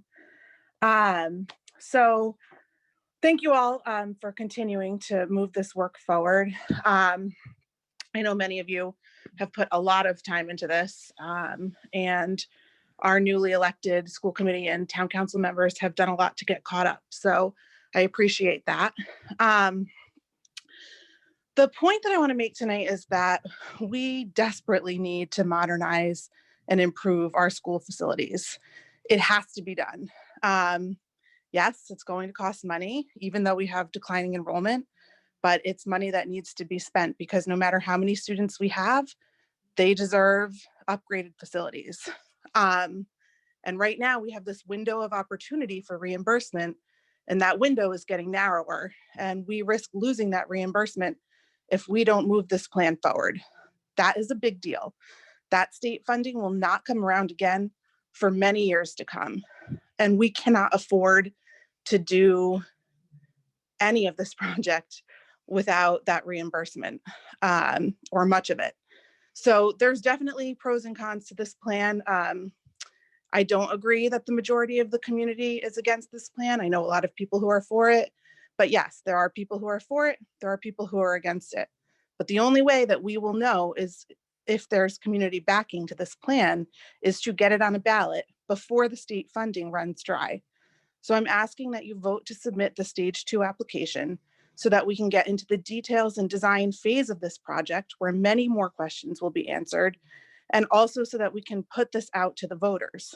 Ultimately, the voters should get to decide on whether or not this is the right plan. And I see it as your role to make sure we get that opportunity. Thank you.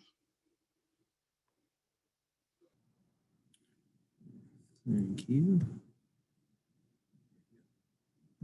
Next on our list is Greg Sweet. Abel, if I may, I feel like several times people are confused about the reimbursement, that it's, if we do it now, it's 50% or it's nothing. Could I just clarify to make sure that everyone knows that no matter what project we submit, we're always going to get a minimum of 35%. So it's not, someone had said earlier, if we don't do the 50, if we don't do it now, we won't get the 50. If we do any project, we'll always get 35%. It's just that extra bonus of the 15. I don't know if I'm even saying it succinctly and clearly, but I feel like people keep saying the same thing, that we need the 50. We're just trying to submit early. We would only be getting the 15. We're always going to get the 35%. Yes, that's a good point, Deb. I just to note, any project that goes through this whole RIDE process with the school building authority can qualify for up to 35 for towns like ours. Some towns get much more than 35. But we're sort of at that level where we can get 35 generally is our maximum. We have the opportunity through this, program to earn bonuses up to another 15%. JC Northup. Actually, I think I'm in there. Oh, sorry. That's okay. That's okay to lose me. This is Greg Sweet. The town council is given the task of evaluating the findings of the school facilities project. Within the evaluation, the town council needs to make sure that taxpayers are financially protected. The town council wanted to make sure that there were enough operational savings to pay for the project, or at least, at the very least, most of the project. At the last joint meeting, Linda said there are approximately 1.2 million in operational savings. There were no reliable specifics. Everything was a may see, possibly, etc. When asked what type of heating was going to be used, they didn't know. So for me, it's tough to see how they could predict what the energy savings would be, if any. When we asked how many full-time employees were going to be cut, there was no number given. Kind of talked around that issue. Looking at their answers, there's no way the 1.2 million is even remotely a solid number. Abel said there's going to be savings because they'll be removing 100,000 square feet of building. And that statement is correct. But the plan also calls for air conditioning the space. There will be maintenance costs along with higher utility bills that need to be considered. But let's just say that the 1.2 million is accurate. South Kingstown portion of the loan will be approximately 2.9 million per year. That leaves 1.7 million that the taxpayers are going to be on the hook for. This by no means is looking out for the taxpayer, in my opinion. I hope you will vote no to submit the application to RIDE. There are too many unanswered questions that need to be answered at this point. That's it. Thank you. You, Greg. JC Northam is next.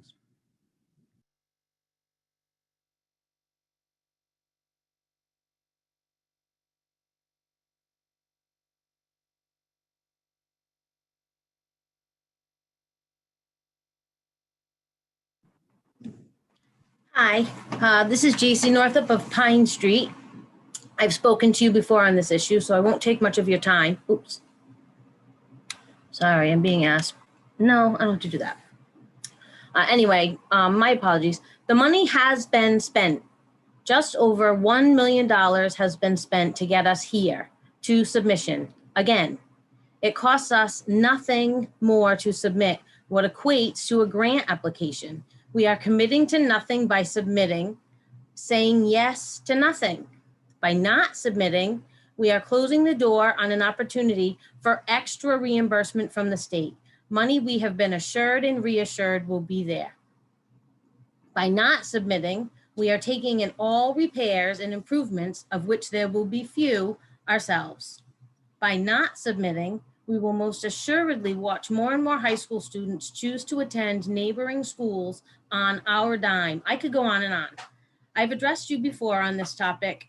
I've served on the school building committee the last couple of years, and you all know that I support this project. I am not alone. Please vote in favor of submitting the stage 2 application to RIDE, and by giving the folks of South Kingstown a real chance to voice their opinion on this very major decision for our town at the polls. Thank you for your time. Thank you, JC. Next, we have David Ewing.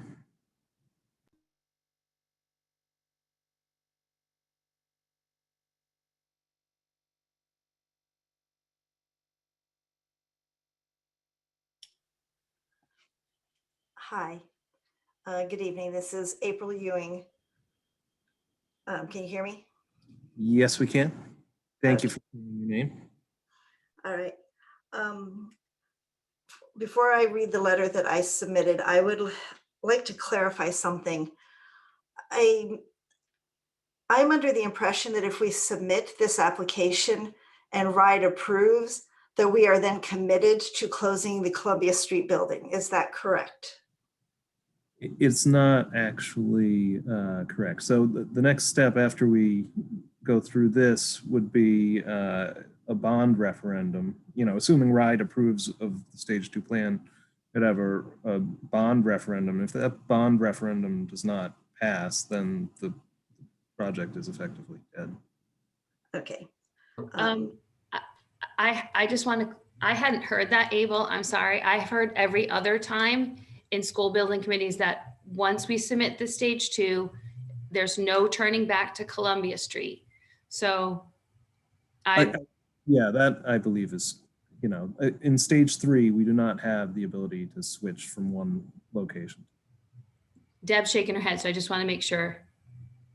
Right, so I think just to clarify, this application is for the plan to move the high school to Curtis Corner and put the addition on Broad Rock and some minor upgrades to the elementary schools.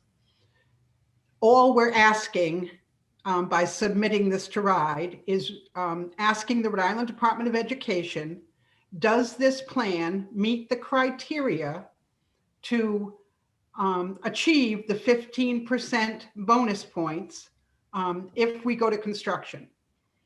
If we get, so this is not a commitment by the community to move forward with this plan. That doesn't come until the bond referendum.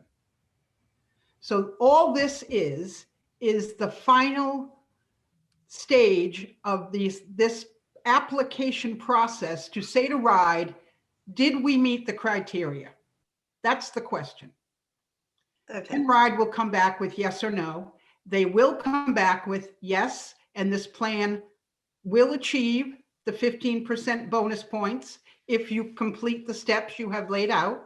So we do know in advance if the 15% is going to be achieved, then we are responsible for achieving that, to get that 15% in the construction phase.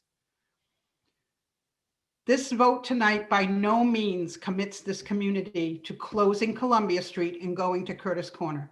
That will come with the bond referendum. Okay, thank you for clarifying. And if the bond doesn't pass, we're staying with Columbia Street because we now do not have the path to Curtis Corner. But it's been said at the building committee meetings multiple times that if the stage 2 gets submitted with this plan of buildings, there's no way to pivot back to Columbia Street. So we not and achieve the deadlines for this program, Deb. Yeah. We can always go back and say we'd prefer to revitalize Columbia Street. That will not get us to achieve the school facilities plan that the state has laid out. But we as a community can always change our mind. If this bond doesn't pass, the high school is going to stay at Columbia Street. All right, very good. Thank you for the clarification. Bob? Just quickly. Rob Zarnetsky. Yeah, my mother calls me Rob. My wife calls me Bob. It's okay. I can live with either. Long history on Rob Bob, but that's all right. It's important to note that we can sort of predict where this goes if the state approves or doesn't approve. But really what is at stake is whether we're submitting an application and are committed once the state approves the application. If we submit a stage 2 application that says we're going to put the high school at Curtis Corner and the state approves that, we're constrained there because the state will only fund us for doing that.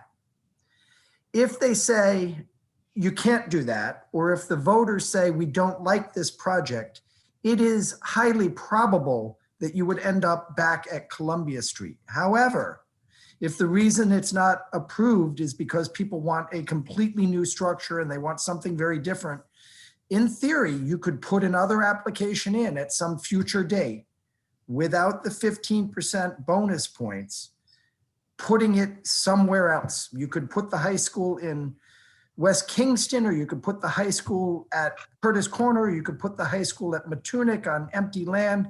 You could do almost anything. It's just that once the state has approved an application to go to Curtis Corner, any change from that location puts the state's funding, the state's contribution to the project at risk, and in all likelihood, almost an absolute certainty, a change of location would mean the state says that deal is no longer on the table. But once we move beyond this exercise, it is possible that you could lose funding for this particular project and still end up at another location. I just want to note, just technically. Technically, it's possible. Thank you, Rob. I just want to let April now make her comments. Okay, I appreciate the clarification. As I said, I will read the letter that I submitted. When I wrote this letter, I was under the impression that if we submitted the stage 2 application, that we were then committed to leaving the Columbia Street thing or location. So I am writing to request you vote no on the stage 2 application. I understand the desire to take advantage of the state reimbursement program. However, I do not feel that the stage 2 application as proposed is the best solution for our town. So I've briefly outlined my concerns. That even after listening to the superintendent's presentation, I do not feel that the stage 2 application achieves the operational savings that were the impetus for the original legacy planning project. 2, there are significant concerns from the community regarding the Curtis Corner site and its environmental impact, as well as its impact on current recreational open space. 3, moving the high school from its current location will impact current cooperative agreements between the school district and local businesses that provide part of our physical education curriculum. I know that in one of the meetings, someone proposed the idea that a ropes course could be built at the Curtis Corner site to offset those losses, but that would come at yet another additional expense to the taxpayers that has not been accounted for. 4, many people, school committee members included, used the economic impact to downtown businesses as a reason to fight the initial proposed closure of Wakefield Elementary. It would seem that the impact on downtown businesses would be much greater with the loss of high school students who both walk and drive to the downtown area and have disposable income. 5, a recent opinion piece by a teacher in the district has indicated that the new proposed design would result in more shared classroom spaces. This is not ideal for either teachers or students. And 6, it was stated in a Zoom meeting that the reason the original stage 1 application was rejected by RIDE was because it did not align with the educational vision that was submitted with the application, not because it was a bad or non-functional plan. I feel that the school committee that at that time used that information to pivot away from the plan that had been discussed by the community. And the new vision promotes the need for more open spaces for cooperative learning. As of yet, I have not seen where our curriculum has been significantly altered to reflect this need.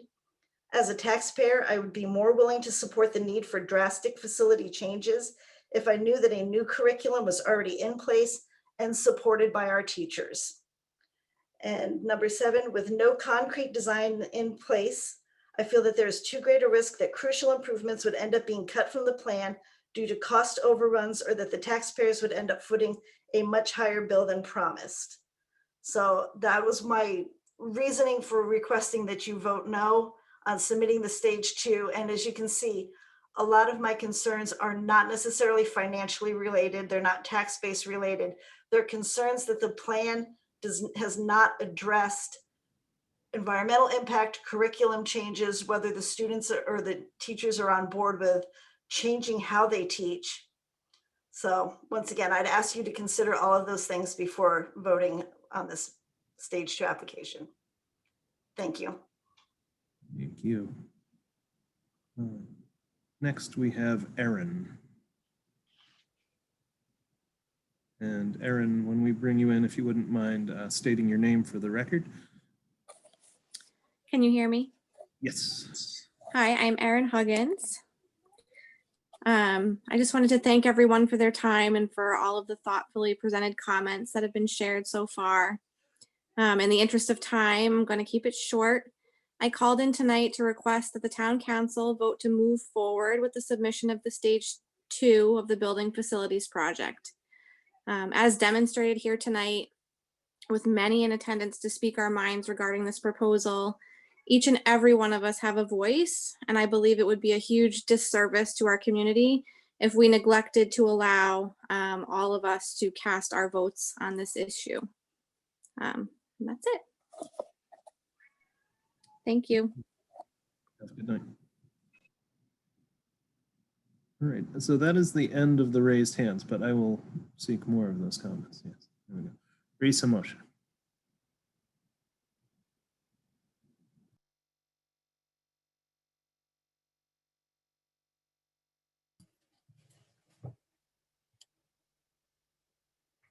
Abel, all set? You are good to go. Okay, I just want to clarify that I think it's really isn't, I don't know where that picture of me and Dave came from. That isn't what I wanted to clarify, but he must have been on a Zoom meeting and I don't typically come up with a picture. Anyway, I do want to clarify the vote that you guys have tonight does mean something. It's not just a rubber stamp to ask for grant money from RIDE. It's really important that that that's clear, because the RIDE considers the votes of both the school committee and the town council in the stage 2 application as evidence of community support. So you're not just rubber stamping a project to move through to get grant money to take it to bond. And I wrote this to 1 or 2 council members. I think it's important to note that in spite of everybody's best efforts, and I can say that truthfully, that the community at large has been living, all of us, in a pandemic. And so you guys are very, very well versed in this project. And I mean this as no offense, but my son is in the background here, and he said, just when that back and forth about can we go back to Columbia or not, he said it sounds like nobody knows what they're talking about. And I really don't mean that as any offense, but I can imagine as we move forward, if this goes to bond for the entire community, that A, there's been so many twists and turns in the project, it's hard for all of us to keep up. And B, everybody's living in a pandemic, what that means for them economically, what that means for their health, what that means for their family, all of that goes into this. And we don't have, the school department hired a communications firm to sell the bond. And that's $47,000 that people who have been paying attention, who are opposed to this project, don't have.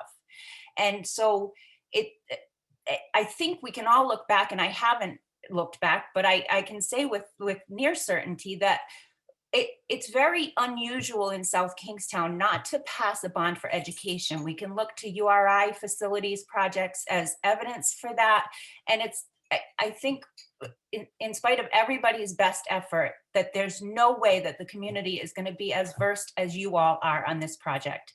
And the amount of concern that continues to come before you should cause you to pause. I hope it does, because your vote absolutely means something. It tells the community that you support this project.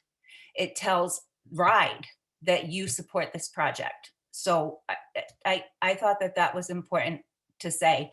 And it's my understanding that we go forward with this. And yes, of course, if the bond doesn't pass, we can go back to Columbia. But I think what people are confused about is in stage 3, and somebody said this somewhere here, but in stage 3, we cannot go back to Columbia.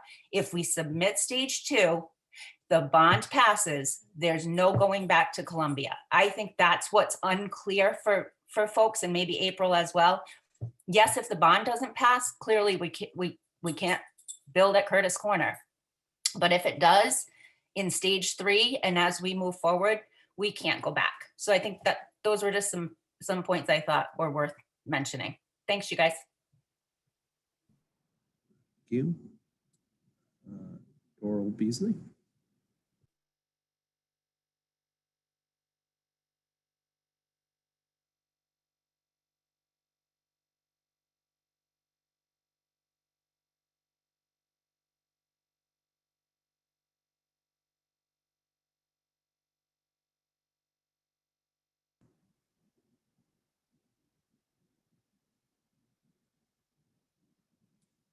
There he is. Okay, here we go. All right.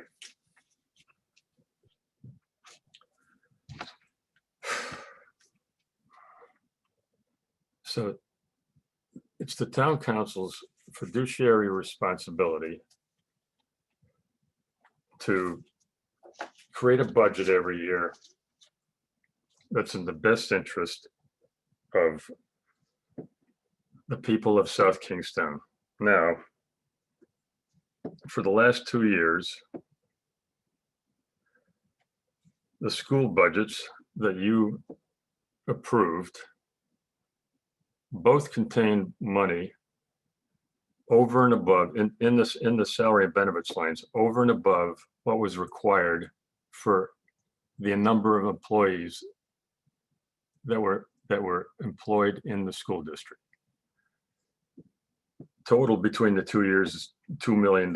And it meant that in 2018-19, compensation went up. The percentage of compensation increase from the prior year was 5%. And last year was 4.8%. And that's very interesting because every contract that, all three contracts for our school district all have 2% raises. So I don't know how, and benefits didn't increase anywhere near that because it's benefits are only 30% of the total amount of compensation. So you allowed the school district to take money that they didn't need. Now, this project is so bad, it's hard to even know where to start. $24 million you guys want to spend on putting these two wings on Broad Rock. At the end of this decade, if you look at both Nesdeck and McKibben, the fill percentage of Broad Rock School is going to be under about 63%. Now, one of the criteria that they had in the Jacobs report, that they were trying to make towns have their schools over 65% full. In fact, at the end of this decade, with the way things are going with our drop in population, two of our elementary schools are going to be below 60%, and there'll be two schools in the 60s. And the reason why that's the case is because that the stage 2 application, where it shows the capacities, the new capacities in 2024, 25 are 71, 76% in 2025. Those schools, our schools, when this project is completed, whatever it turns out to be, our schools have to be full of students. We have to start in 2025 with schools full of students. And there's only one way to do that. The only way you'll get your schools full of students is by not putting $24 million into Broad Rock, by turning Peacedale into your 5-6 school. Then your three other elementary schools, they'll all be full in 2024, 25. Then as the rest of the decade goes on, you won't end up the decade with enrollments in the 60s or below. The $24 million. So this stage 2 right now, it's got $24 million to put into Broad Rock. It's going to increase the enrollment, the new maximum capacity. I'm looking right here. I have the stage 2 right in front of me. The new maximum capacity for Broad Rock, after you put those two new wings on, it's going to be 808 students. Now, at the end of this decade, you're not going to have 550 in there for 3 grades. So, and at the same time, over at Curtis Corner, you're talking about, well, we may not have enough money to fix our bathrooms. And it's like, I can't even believe I hear this discussion again and again and again. And the other night, you know, the operational expenses thing. Are you kidding me? You're talking for 4 hours, people were talking about where are we going to save 50, 60, $500,000. Are you? All right. Thanks, Doral. All right. I'd like to speak again, though. Can I come back later? You can raise your hand. Yep. Okay. Thank you.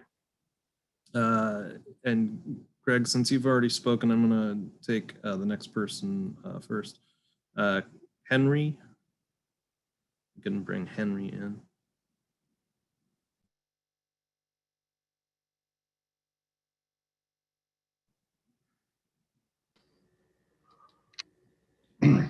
Hello, good evening. My name is Henry Thayer, and I live over off of Ministerial Road in Wakefield. My family's been in town for well over 100 years. I graduated from South Kingstown High School more than 50 years ago. And unfortunately, we had to delay our 50th reunion due to COVID. The Curtis Corner School, my mother was part of the team that opened that school in 1965. So I've got a lot of history around the school system in those buildings. Most recently, in the past 2 years, I've been a substitute teacher pre-COVID and working predominantly in the high school and also in the Curtis Corner Middle School.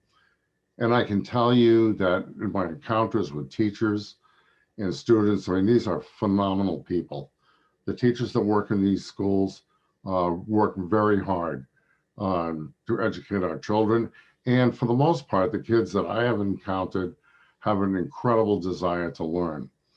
I'm somewhat disappointed in hearing that the Columbia Street building may possibly be closing because there is a lot of history in that building and a lot of roots in the community in that building.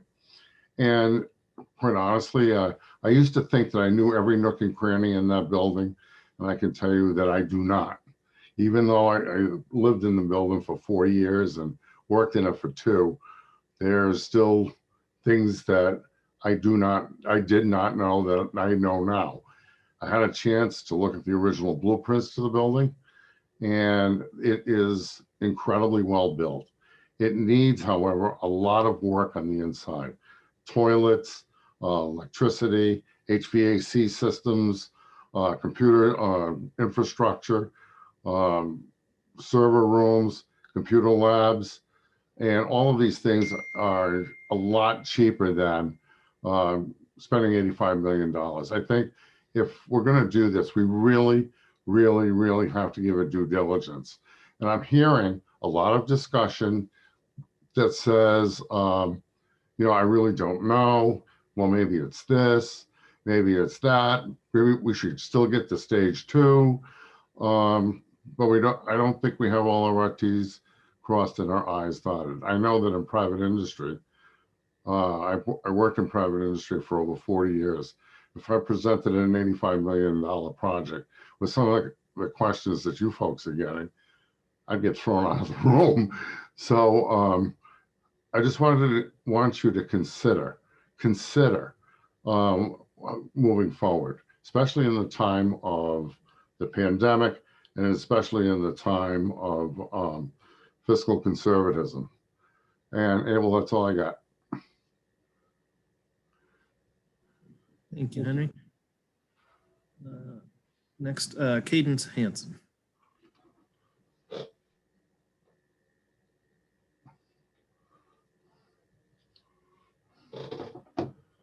Hello, can you hear me? Yes, we can. Hi, I've got a couple just kind of random things to talk about. One, earlier on, you guys were talking about how if we move this on, we submit stage 2, then we're moving on, like we're really not locked into it until the bond. Can somebody at this table tell me when RIDE would theoretically tell us whether or not we qualify, and when you guys are currently planning on holding the bond referendum?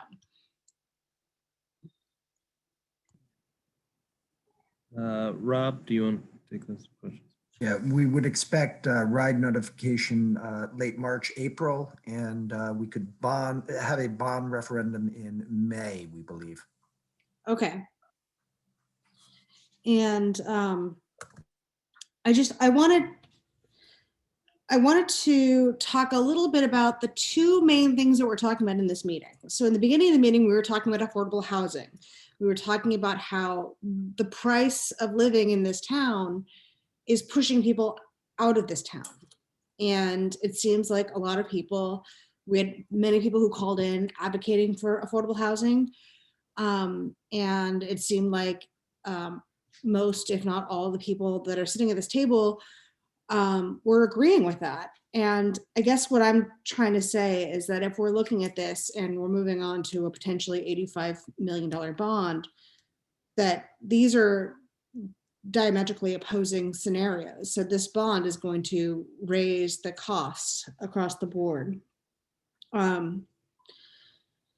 Also, I wanted to bring up our relationship with RGB. We've had RGB for many years, since the very beginning. And I've watched them. They frequently come with their, this is what our application is going to be, and it's missing so many things. And I know that in the past, they've seen that application and they've had to take a big step back, and people have had to stay afterwards and try and fix it because there were so many errors. There have been times where Westerly was all through it. And RGB told us many, many, many times that building on the current Curtis Corner site is not feasible. And then finally they said yes. And I guess what I'm saying is that I don't think we have a good relationship with RGB. I don't think they are a good company or a good group to be, really engaging in this project with. That's of course in addition to their legal issues.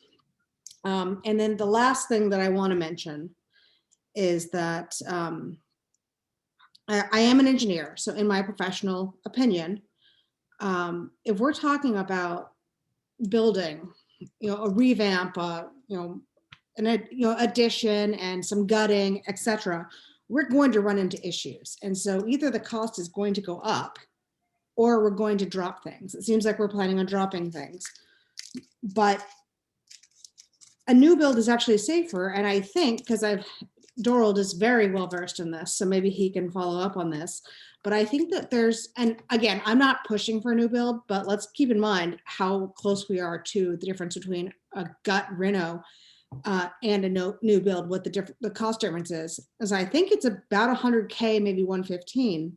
And I think we're actually going to run into less problems there. Again, I think given our current financial climate, that's not what we should be doing, but it's something to keep in mind as we move forward, because renovations always run into problems. So yeah, sorry, that was a lot of information back and forth. I sent everyone an email, so you guys have probably gotten that, so I'm not going to read that. And I also want to say one more thing. I want to thank everybody, because people have been working on this for a very long time and people put in a lot of effort. And I think that everybody has worked incredibly hard to get where we are. I still don't think it's the best path forward, but I really appreciate all the work that everyone has put into it. So that's all I have to say. Thank you. Thank you. Emily Comiskey.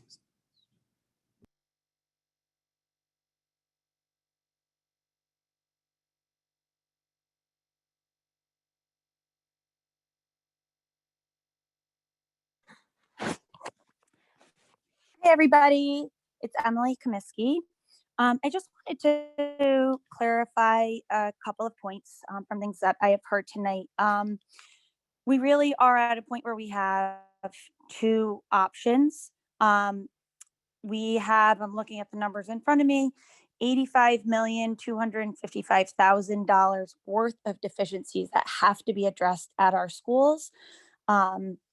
These are going to be either addressed whether we submit a stage 2 application tonight to RIDE, or whether we don't.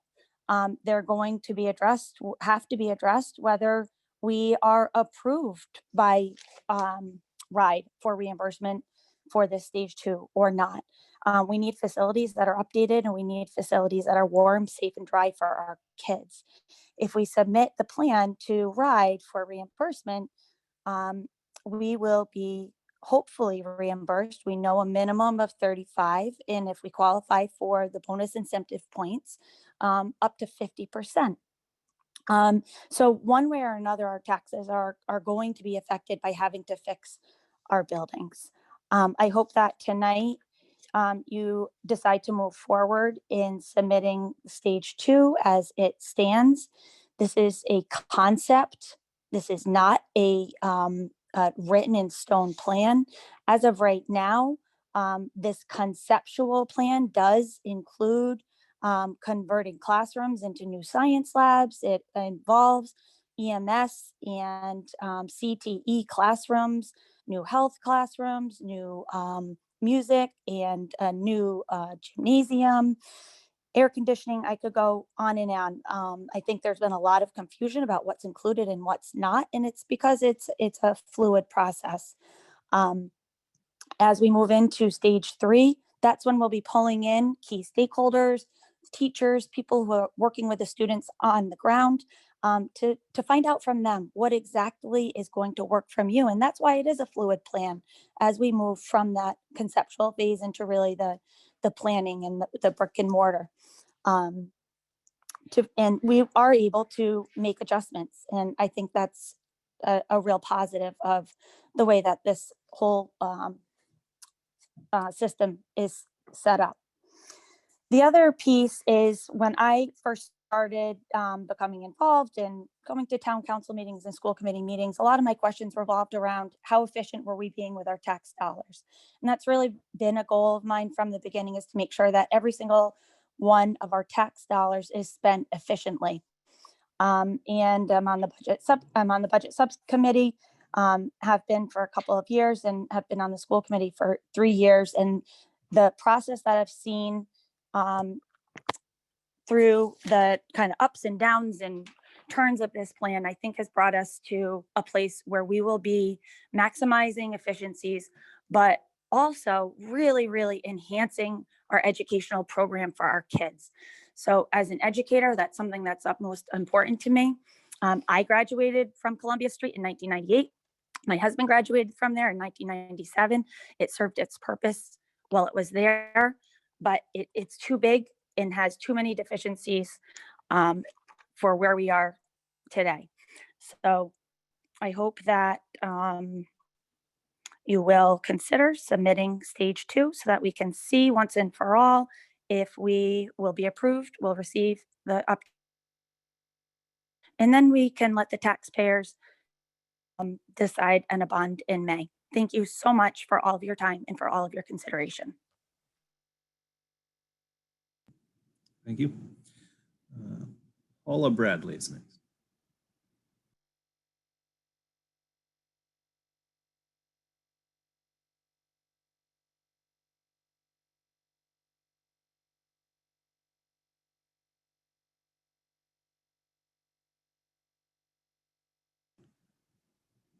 Paula, I think you might have just muted yourself.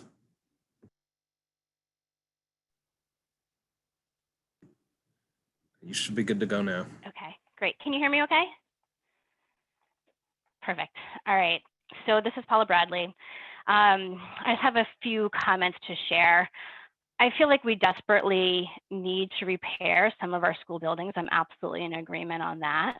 However, the current plan to renovate CCMS into a high school does not meet our students or our teachers' needs.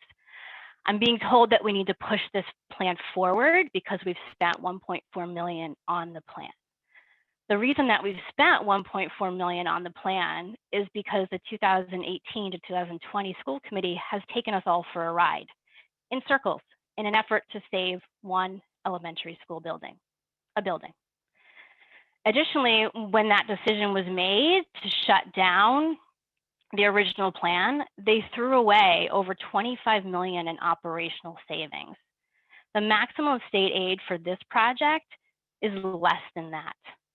If we were to pause and submit a sensible plan that closes an unneeded elementary school, we're going to recoup every penny in lost state bonus funding plus some. Additionally, this isn't even a complete plan. We have to put more money into it to complete this campus vision and more money into our elementary school buildings. As Emily just alluded to, we have a lot of work to do. It was estimated on Superintendent Savastano's presentation last week that there's almost $30 million in repairs that are needed at our 4 elementary schools. This plan spends $1.6 million amongst all 4 of them. I also find it really ironic that one of the huge pros of this, and I'm a huge advocate of it, is that this becomes a campus feel for our high school. But ironically, the athletic fields, they're not even included in the cost. We've got to spend more money for that. The people closest to this plan aren't even in alignment. The school building committee voted 7-4. the 4 dissenting votes being the 4 town employees on the committee. The school committee, not aligned either. We've got 3 yeses, 2 nos, and 2 abstaining votes. You abstain when you don't have enough information to vote. How does the school committee, who's leading this charge, not have enough information to vote? Additionally, a question was asked a few minutes ago by a community member. We got 4 different responses. There's so much confusion out there, so many unknowns. What we need is stronger leadership driving to the best outcome, not those willing to settle. We need those that are capable to do the work that this project of this scale requires. We need construction experts on the school building committee. And when an expert shares their thoughts, like Dave Palazetti, we need to listen and we need to incorporate that knowledge into our plans. That's not happening. Pushing the wrong plan forward simply because we're up against a deadline again isn't a smart solution. This could, and it really should be such an exciting project for our town, but it has to be done correctly and it has to be done with the best interests of our students at the forefront.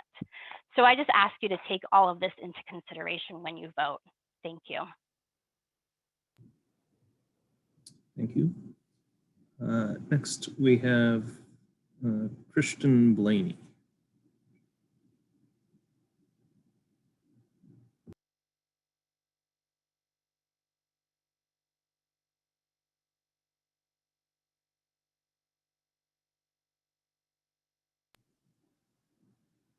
All right, Christian, you are in the meeting. You just need to unmute yourself. Got it. Thank you. First of all, thank you for being here tonight and appreciate all the work that all of you guys done. I'm for you voting to move the project to stage 2 so that we can have a vote on it. I think that'll, having a vote amongst the community will determine who's for it and who's not. I do think that this school project to me is, just to speak conceptually a little bit, is really a larger piece of what's going on in the town, and it ties in affordable housing. It ties in attracting and retaining people, into the town. Just sort of anecdotally, I do mortgage origination for a living, and I do mortgages for people that move here and send their kids to private school because the high school is perceived to be a dump. And I do mortgages for people that work in town that can't afford to live here. So I think overall it's an interesting time for the town in general. I do think that we have a wonderful system here. We've got fantastic teachers. If you look at the things that attract people to schools, things that attract people to move to towns like East Greenwich and pay twice the property taxes we have, are things like sports facilities, things like theater, music, all those other types of activities and facilities to some degree. We've got spectacular teams. We've got literally award-winning music department 2 years ago that went down to the Nationals in Philly and literally swept every single category. I think there were 9 categories between chorus and band. And they've got a great reputation for it. I think the boys soccer team just won the state championship with some of the worst facilities in the state. So to me, this is a project that needs to be done. And one of the things that I think should be clarified is Mr. Zarnetsky, I believe from the presentations I've been watching that the cost, whether it was Columbia Street or the new, it's been the same all along. I think it's been the 85 million, right? Okay, I feel like there might be a little bit of confusion that it's gonna cost half or something if it's Columbia Street. I have a daughter at the high school, and I'm not sure if any of you folks do. The high school is in terrible shape. I mean, holes, stains. I mean, she works she's in the theater group. The heat's not on most of the time. I mean, it's really an awful facility. When there's before COVID, when they had theater events, they'd sell out 3 or 4 days in a weekend. There'd be people from out of town coming, and they drive up that side road next to the auto shop with the broken down van and the tree and the fences falling. And this is their first impression of South Kingstown, coming to see a play or a music event or a chorus or something. So I just think that, overall they deserve more. So I'm for moving forward with it. And I do appreciate all of your time and all of your efforts. And thank you. Thank you. Dave Palazzani.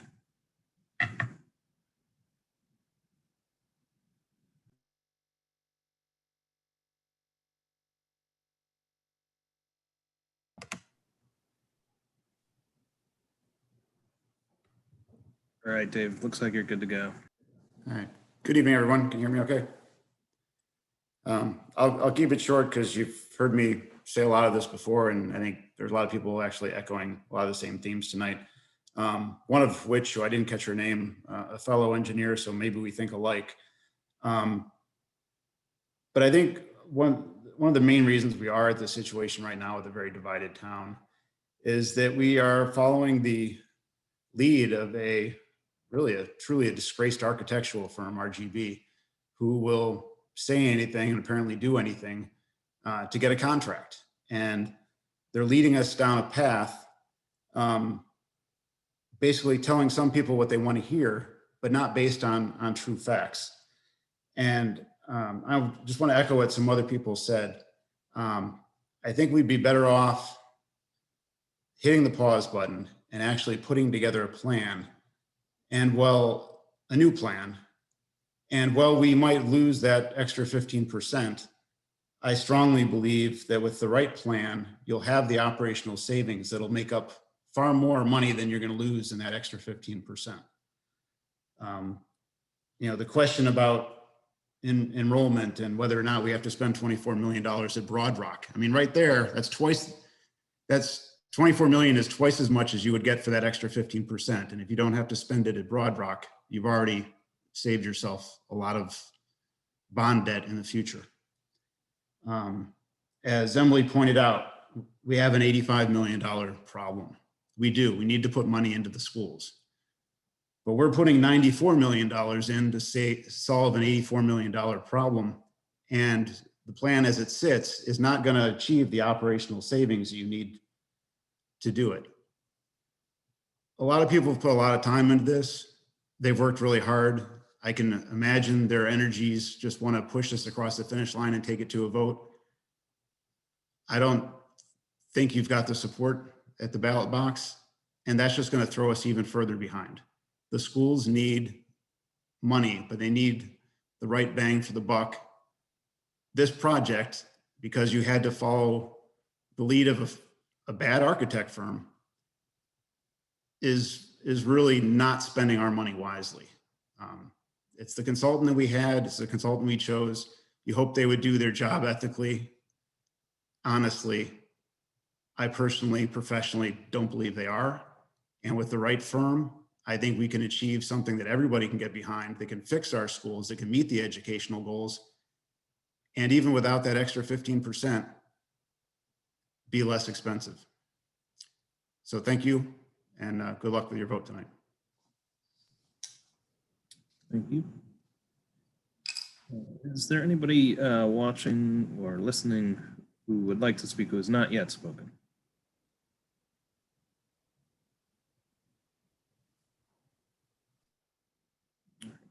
Jen Bates.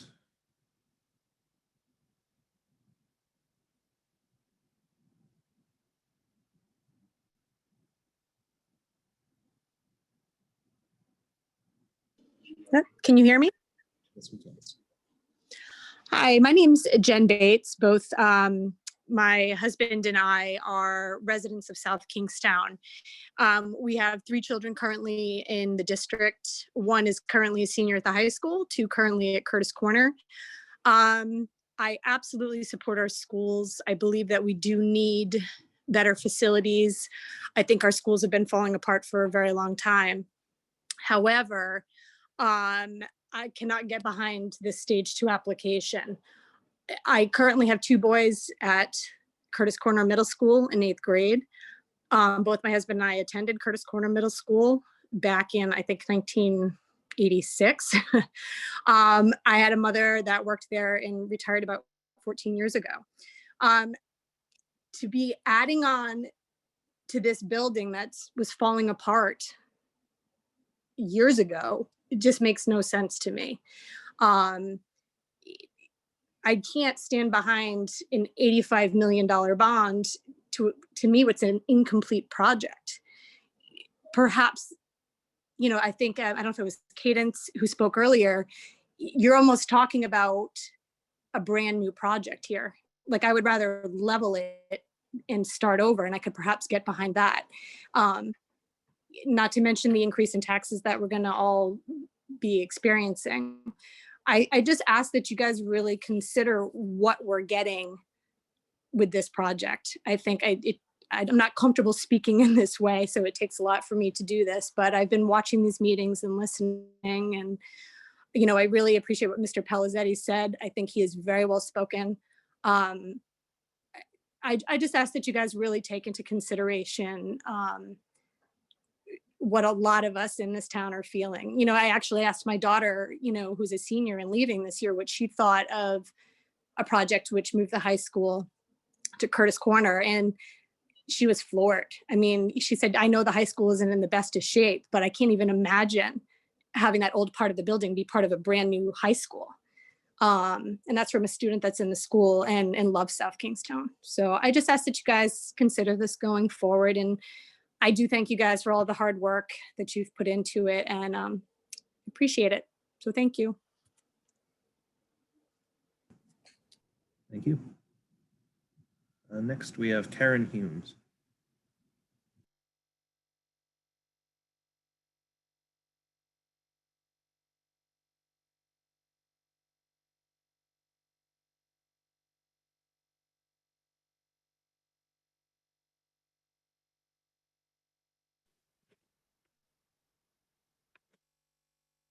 Okay, can you hear me? All right, so in the beginning, was all for this project. I spoke for going to Curtis Corner. I believed that there were so many options that we could do well there. As time has gone on, we have seen that it's not a viable option. I am an educator. I am going through this in my own district, the whole facilities plan. We have heard over and over and over again that teachers have been involved with this plan since day one. This has become apparently, honestly, it's a lie. Select teachers may have been involved, but our whole district has not been involved. I work in a district of 1,100 teachers.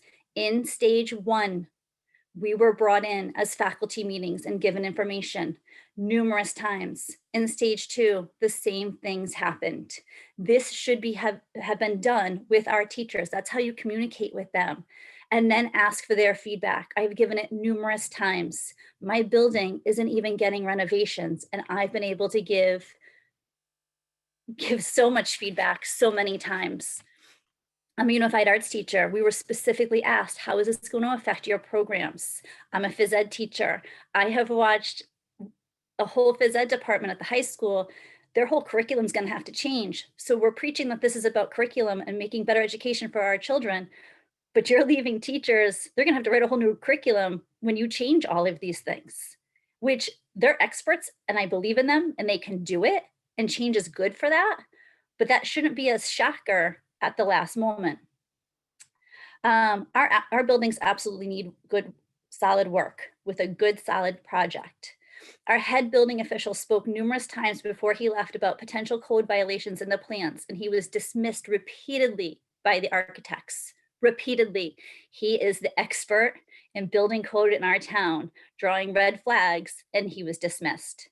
We should have replaced Wayne's spot with an engineer long ago when Wayne left. That spot remains open today. If we move forward and head to bond, we are going to be headed towards another contentious vote, further dividing this town.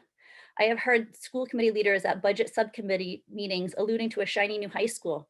We are not getting a shiny new high school, and we need to stop spreading rumors that we are. People are leaving our school because of programs, not because of buildings. When you look at Charahoe, it's not a shiny new building, but we're losing kids there. People are leaving because of education. A high school renovation project isn't going to keep them here. Maybe if the former school committee had switched architects months ago, we wouldn't be in this situation, but we are. We need to pause. We need to accept maybe we aren't getting that 15%, and we need to make a better plan using our money wisely. Thank you.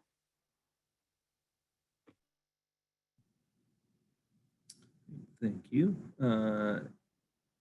Looks like Greg Sweet has his hand up.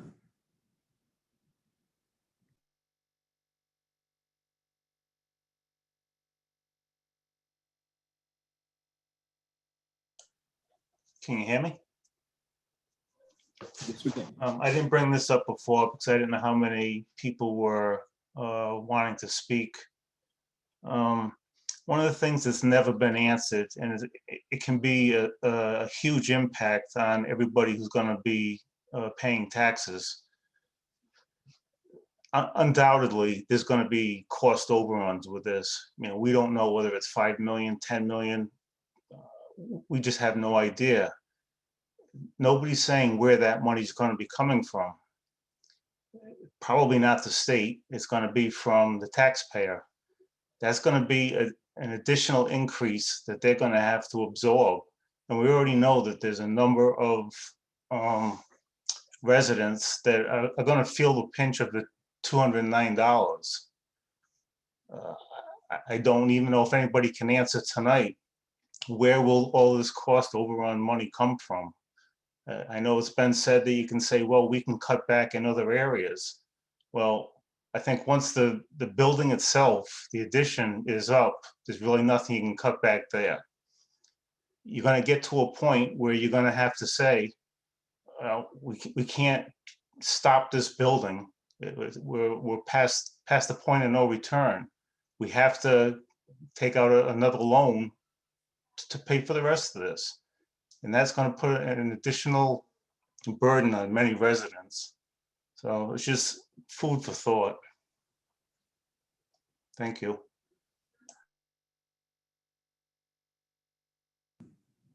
Thank you. Next we have Henry Huggins.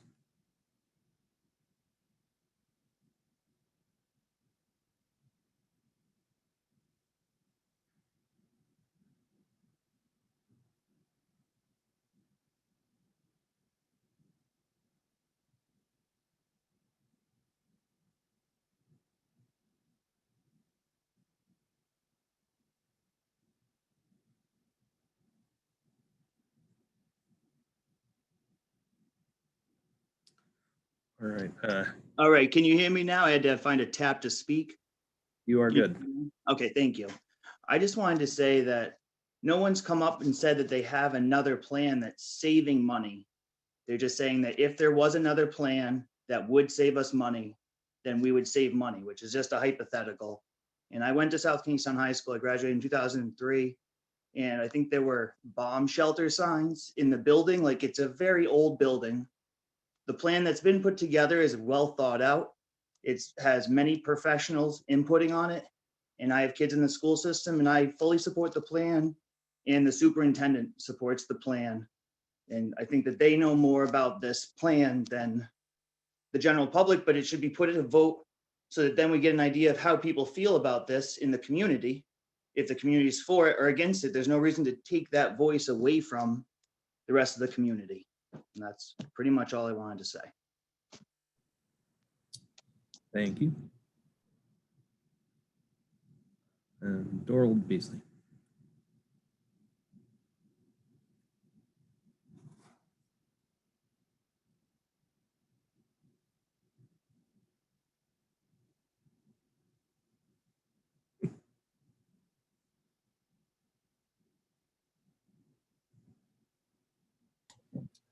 I definitely need a new computer.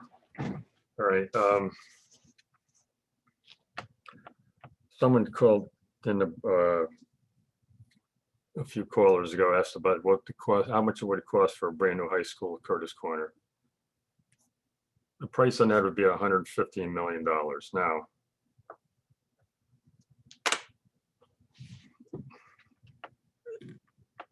I've asked this question to the town council. I've asked this question to the school committee numerous times over the last 2.5 years.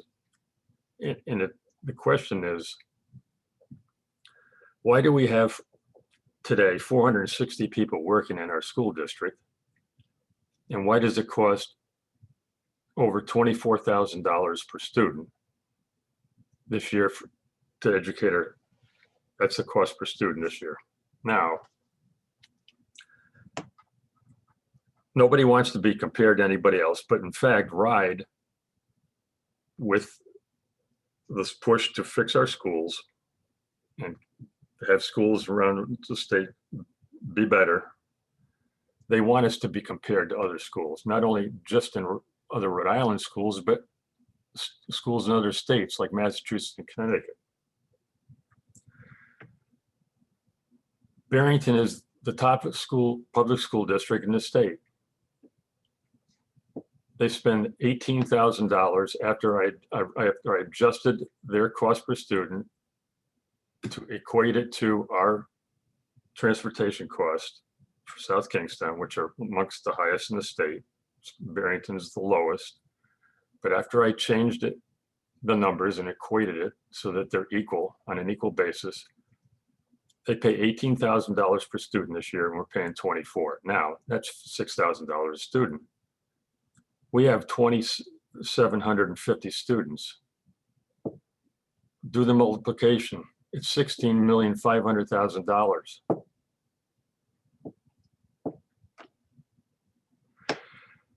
Here we are trying to find nickel and dime operational cost savings.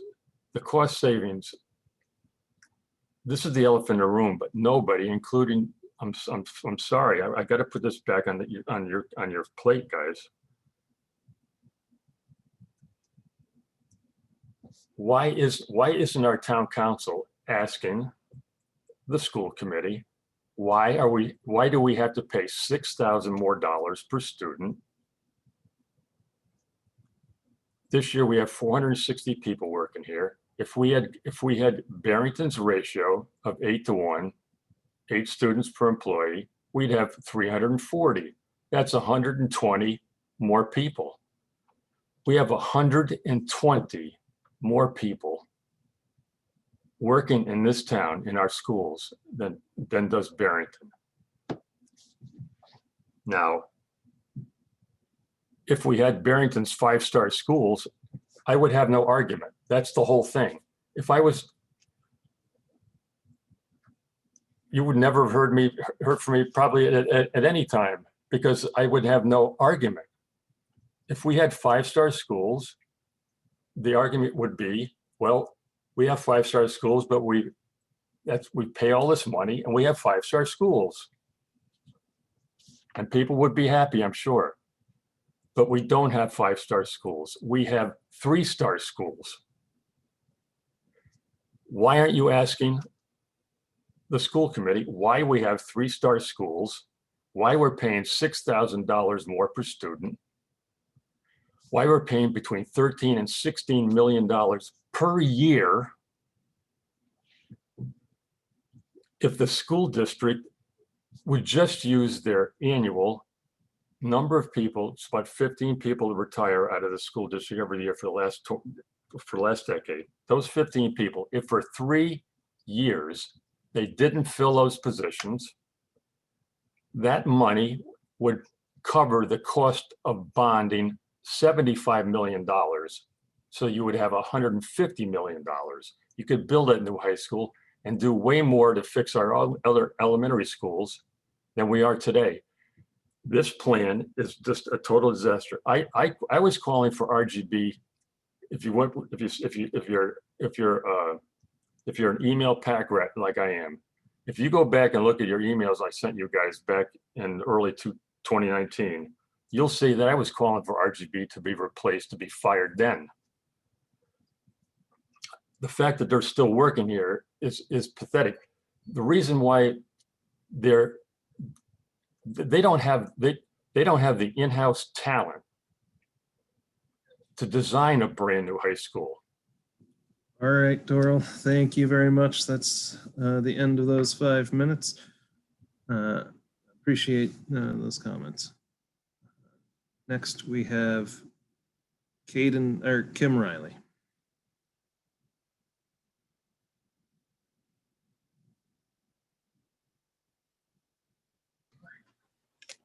Can you hear me?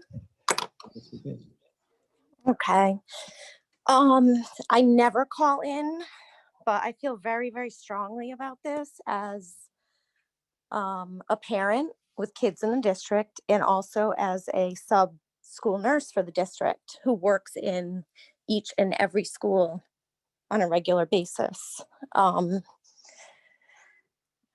I just want to say that I do trust and support Linda, our superintendent, as she supports this project. And so do I. And our kids need it. Walk through those schools. Right now it's stage 2. We're just seeing if we can get the money secured. Let's talk more about all this in stage 3.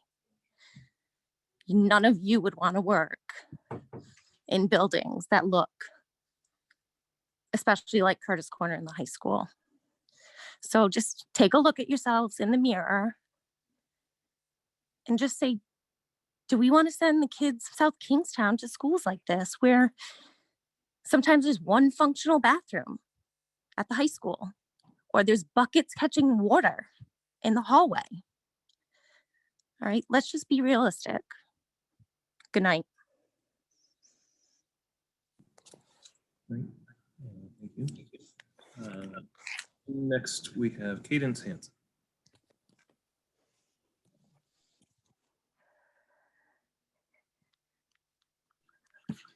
Hi, I just wanted to bring up something that somebody had just mentioned. The high school at Columbia Street, they said is a bomb shelter, which is also a hurricane shelter, which is also just a multifunctional shelter. And it just occurred to me that I think that that's the only one we have in South Kingston.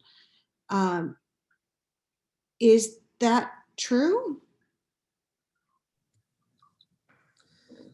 So the current high school does serve as an emergency shelter, and the relocated high school would also serve as an emergency shelter. So the plan would be to designate the new building, if the high school were moved, as an emergency shelter. There'll be a generator to provide electricity during storms, and the structure will be designated as the emergency shelter. Okay, just one last follow-up question on that is, so the Columbia Street location, I mean, it's a bomb shelter. And so it's structurally sound. Like, so you can designate anything as a shelter, but this is a structural shelter. And hopefully none of us are going to have to use it in our lifetimes. But again, do we have another place like that in town? And are we planning on retrofitting the Curtis Corner site to make it a, to give it that that structural, sorry, the words just escaped me. It's late. I know you guys feel that. To give it that same structural soundness, to be able to hold up to, bombs, earthquakes, whatever. So the building code doesn't require it to be built to a bomb shelter standard. It will be built to hurricane standards. So no, it's not going to be, it's not going to be the same sort of structure that was built with an attack by the Russians by nuclear bombs kind of thing. It won't have that structure, but it will be designed so as to be an adequate and appropriate under the building code storm shelter. Okay. Well, those are basically my questions. So thank you for that. Thank you. Christy Fish is next.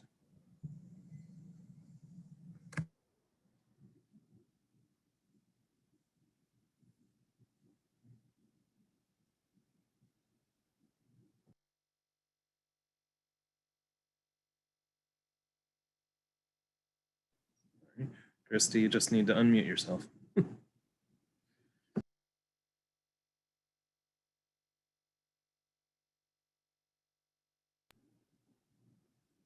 You are still muted. Okay, I'm sorry, Abel, can you hear me? Yes, we can. Okay. So my name is Christy Fish. I am a member of the school committee, and I did vote to move the stage 2 application forward. I just wanted to take a couple minutes and clarify a couple things. You guys have heard a lot tonight, and I think some of the things need clarification. One of those things is there are 7 of us on the school committee. 3 of us voted yes, 2 no, 2 abstain. That is true. One of the school committee members, Paula Whitford, then spoke at the joint meeting, and for the record said she did support it. Another school committee member the evening before at a school building committee meeting also had voted yes before that. In addition, there were 4 people from the town that voted no, but in that joint meeting, after Rob explained, after Linda talked about operational savings, and I had the opportunity to ask Rob at the meeting what he thought, he felt differently than he felt the week prior. So I kind of just wanted to clarify that. In terms of Doral talking about the cost per pupil, which continues to happen meeting after meeting comparing to Barrington, Rory, as a member of the budget committee, I don't know if you want to speak to that. It doesn't need to be now, but I just want to clarify that. Stage 3 is when teachers will be pulled in. I feel like time would have been wasted otherwise because we wouldn't have known if we had the reimbursement. I want to change the narrative to we're pushing this plan through because we have to, there's no time left, into we're approving the submission of stage 2 because it is a really good plan that does need adjusting, and we will go through those phases of adjustment. It is not a plan that is set in stone. I feel like through certain comments, also our superintendent has been undermined. We need to keep in mind, she's been here for 1.5 years and has brought us through a pandemic and has had our kids, for the most part, going to school 5 days in person. We are one of the only districts right now in the state that is doing that successfully. This and many other reasons, I trust her and her judgment and what she is telling us. She also spoke about fixing the bathrooms at Curtis Corner is a non-negotiable. It is happening. You know, it was like the classic game of telephone over the weekend with social media. A teacher made a post. I've been a teacher. I absolutely respect her feelings and her opinions, and they absolutely need to be valued and taken into consideration. Nobody on the school committee would say otherwise. I know this 100%. But we went from a building that has 57 individual classrooms and has 21st century flexible open space to creating this narrative of building a high school that's going to be some chaotic free-for-all with all open classrooms. That is not what is happening. And no one is asking teachers to completely shift what they're teaching and their curriculum in order to do this. Part of the reason that we're doing this is for our teachers, because we support them, because we want them to have the space that they need to match the vision that we have for our school. We're not doing this because we want to waste money and waste people's time. We're doing this because we believe in the vision of our superintendent and our school committee to create a school and better our other schools for kids. Is it a perfect plan? Right now, no, it is not. Do we need to hear more from the community and from teachers? Yes, we absolutely do. But we also need to look at what the actual facts are, because there has been a lot of misinformation that has been going around.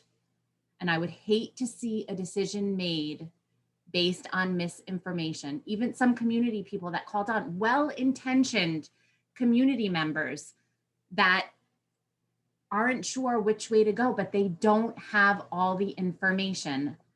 That definitely means we need to be better at communicating, but it doesn't mean that we need to stop the submission of stage 2 because of that. Thank you. Thank you. Are there any others who would like to speak on this, or, everybody has been speaking so far on the school facilities project. I do want to reiterate that this is a time when anybody can speak on any issue that confronts the town. See Ann Hazelwood with her hand raised.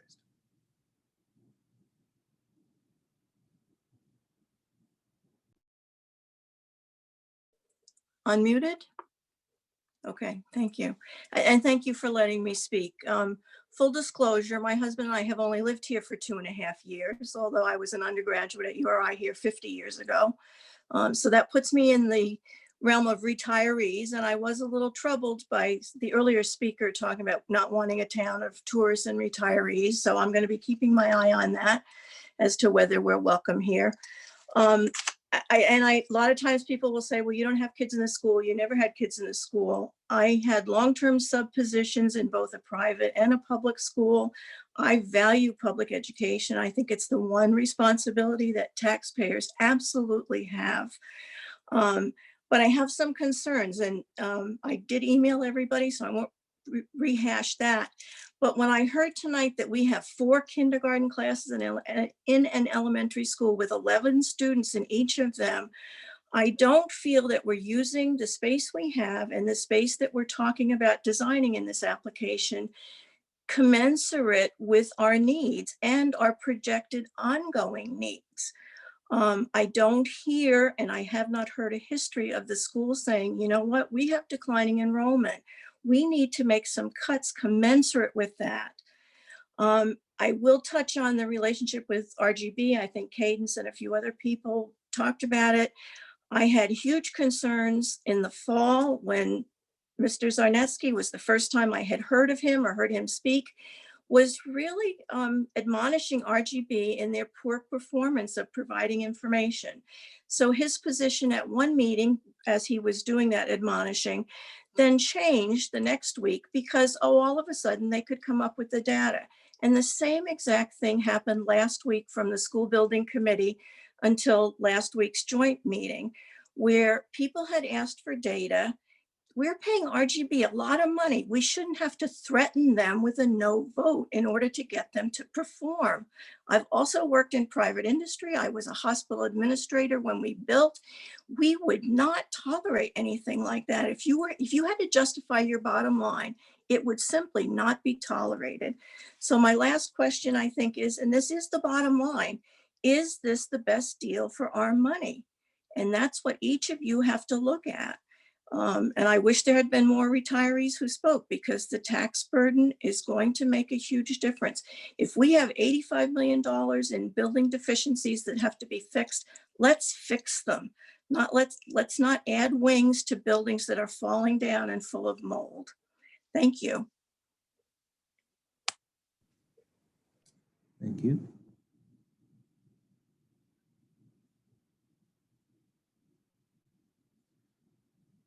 Is there anyone out there who has wants to speak, who has not spoken? If you're on your phone, you got to hit *9 to raise your hand.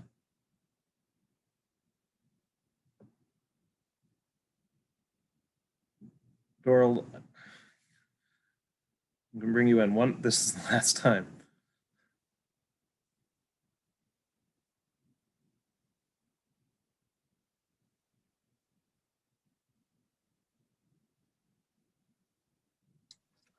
Oh, thank you. I'll be brief this time.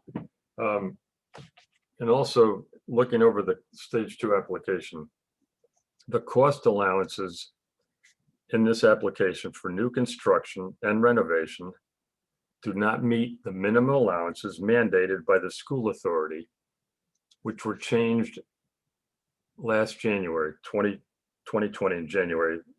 They increased the amount of money that the minimum amount that they want allowed for either new construction or renovation.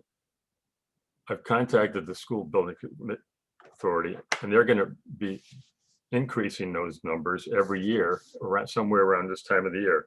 So the numbers you have in that document are not valid. you're going to face cost overruns, and the cost overruns are then going to make you take things away because you have no more money to spend, or it's going to be inferior materials. You don't want to be in that position going into this project. And lastly, a 2-story new school, Curtis Corner. Don't have to move the tennis courts, don't have to knock down half of South Road School. You could fire RGB this week. Hire and go out and get yourself a good architectural firm, a big one that has the capability of doing what you need done in a short amount of time, and end up with a new high school instead of having this year 250 kids, 250 students, high school age students in South Kingstown are going elsewhere this year. Last year it was 200. We want those kids to go to South Kingstown High School. You will with a new high school. You won't with what the project has right now. All right, thanks, guys. And I know you think I'm on your case all the time. I'm just trying. I want this thing to succeed. I have grandkids in this school district. I want this to succeed because it's going to make our town better. But you have, if the school district is not going to come halfway and show us the operational savings by people so that you can afford to build a new high school, where's the give and take? You got to put their feet to the fire. Thank you. Thank you, Norm. All right. That being said, any final comments from folks up here at the council table? Not in relation to the, I'm just talking about general community comment here. Okay.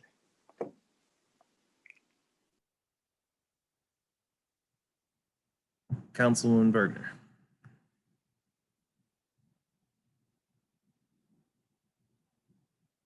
You are muted at the moment. Oh, sorry. Is this our opportunity to say something, or can we respond to something that we've heard? This is the only time we're going to be able to speak. 12A, as we, when we have a motion, we'll have to, I'm thinking that we're already at 12A. I apologize.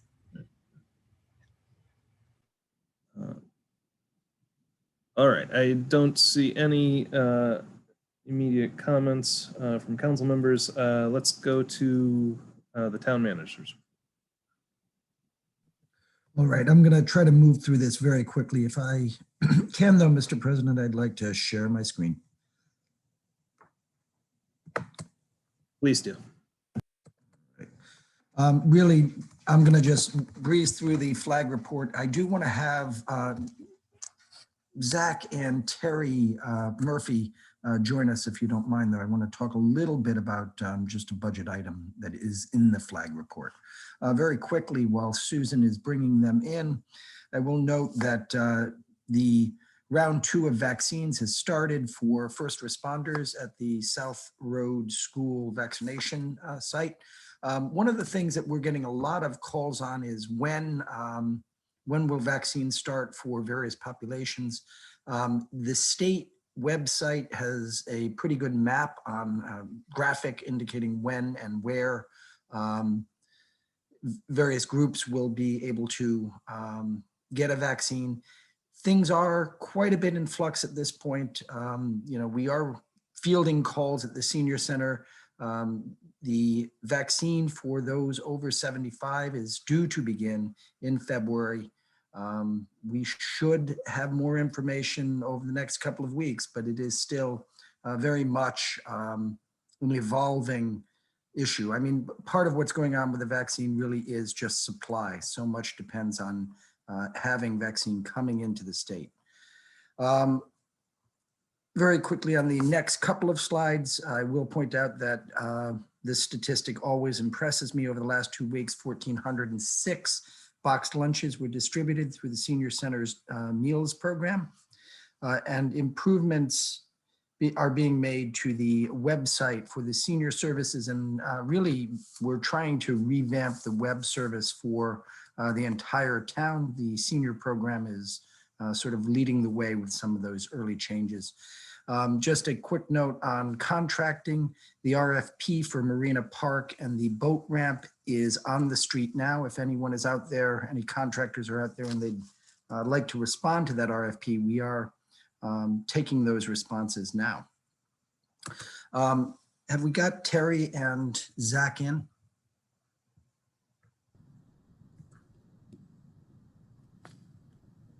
Have we been able to get Terry and Zach, Susan? I'm here. Okay, and Zach? Yes, I'm here. Zach is here too. Good. So I'm going to put this up on the screen, and I really just wanted to use this as an opportunity to give the council a quick briefing. We don't need to get into great detail about this, but where we are in the process of executing the budget for this this fiscal year, the current fiscal year. We spent a lot of time planning through the budgeting process. In COVID, I wanted to make sure that the council is aware and the public's aware of where we are on the implementation, because it is just an upside down, very topsy-turvy budget cycle. And one of the programs most impacted by COVID is the recreation department, because so much of their program is driven by user fees. The people who participate in recreation programs are the folks who pay the fees that generate the revenue that's necessary to run the programs. So with participation down, revenue is down. With revenue down, the budget implications are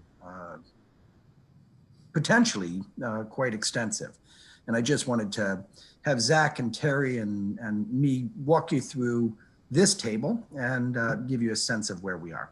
Terry, you want to lead us through this? Sure. Good evening, everyone. Terry Murphy, Director of Leisure Services. What I've presented in terms of a few of the funds that the Leisure Services Department oversees really came out of our planning for the FY 21-22 budget, where we are projecting how we will end up at year end this year. And obviously, with the impact of COVID-19, we've had to make big adjustments. And what I'm showing here is just we've been through 6 months of the fiscal year, essentially, and we're projecting conservatively.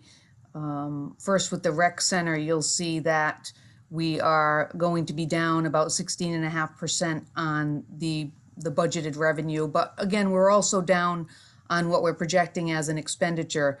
So we're looking at around a $30,000 shortfall for the rec center. That's conservative. If we see an uptick as we move forward this year, that could change. We certainly are looking to be able to do whatever we can within the restrictions of COVID-19. So this rec center is reopened for low to moderate risk programming, and that may change. But this is just kind of a look ahead, and we've been keeping the Rec Commission obviously informed of these numbers as well on a monthly basis. The Neighborhood Guild, you'll notice that both the revenues and expenditures are down significantly. Again, the Guild is self-sustaining, self-funding. There are no tax dollars involved with that fund. It is supported at least a little over 50% by the Neighborhood Guild endowment, school trust fund. And right now we're looking at actually we'll be in the black, projecting being in the black, but that's simply because we have trust dollars that support that program, but down significantly because we have not been able to run programs. The Guild has been closed on and off since last March. And then finally, the general fund, which is the the rec programs that are supported by tax dollars and a combination of revenue. We're looking at almost a 14% shortfall on the revenue side with some savings on the expenditure side. So again, it's conservative, but it's really to give an outlook for year end and where we're at. What I will also comment on is that throughout the pandemic, we have not laid off any full-time or part-time year-round employees. We have dispatched the employees to other needs within the town. We have building maintenance personnel that were relocated over to the police station for 24/7 operations, and we've had part-time personnel that were repurposed into the parks as park monitors. So in that regard, the upside is we were able to keep everyone working and doing meaningful work. And if it wasn't for our department, it was for another department within the town. I'm happy to answer any questions, or Zach, if you want to elaborate on a broader scale. Sure, I'll just follow up quickly, especially on the general fund side. The expectation is that the revenue that is general fund revenue is never intended to support the entire recreation program. So as you can see, the expenditures that were budgeted and approved were $2 million. Revenue was slightly over 700,000. With that said, every dollar that is raised outside helps offset the need for taxpayer support or general fund support. So what we do on the general fund side is all departmental revenue is taken as a whole and will be used to, and same thing with the expenditure side. So isolated, you see we have we run into a shortfall, but once we take all town operations in as a whole on the general fund, that will determine how we will look from that standpoint.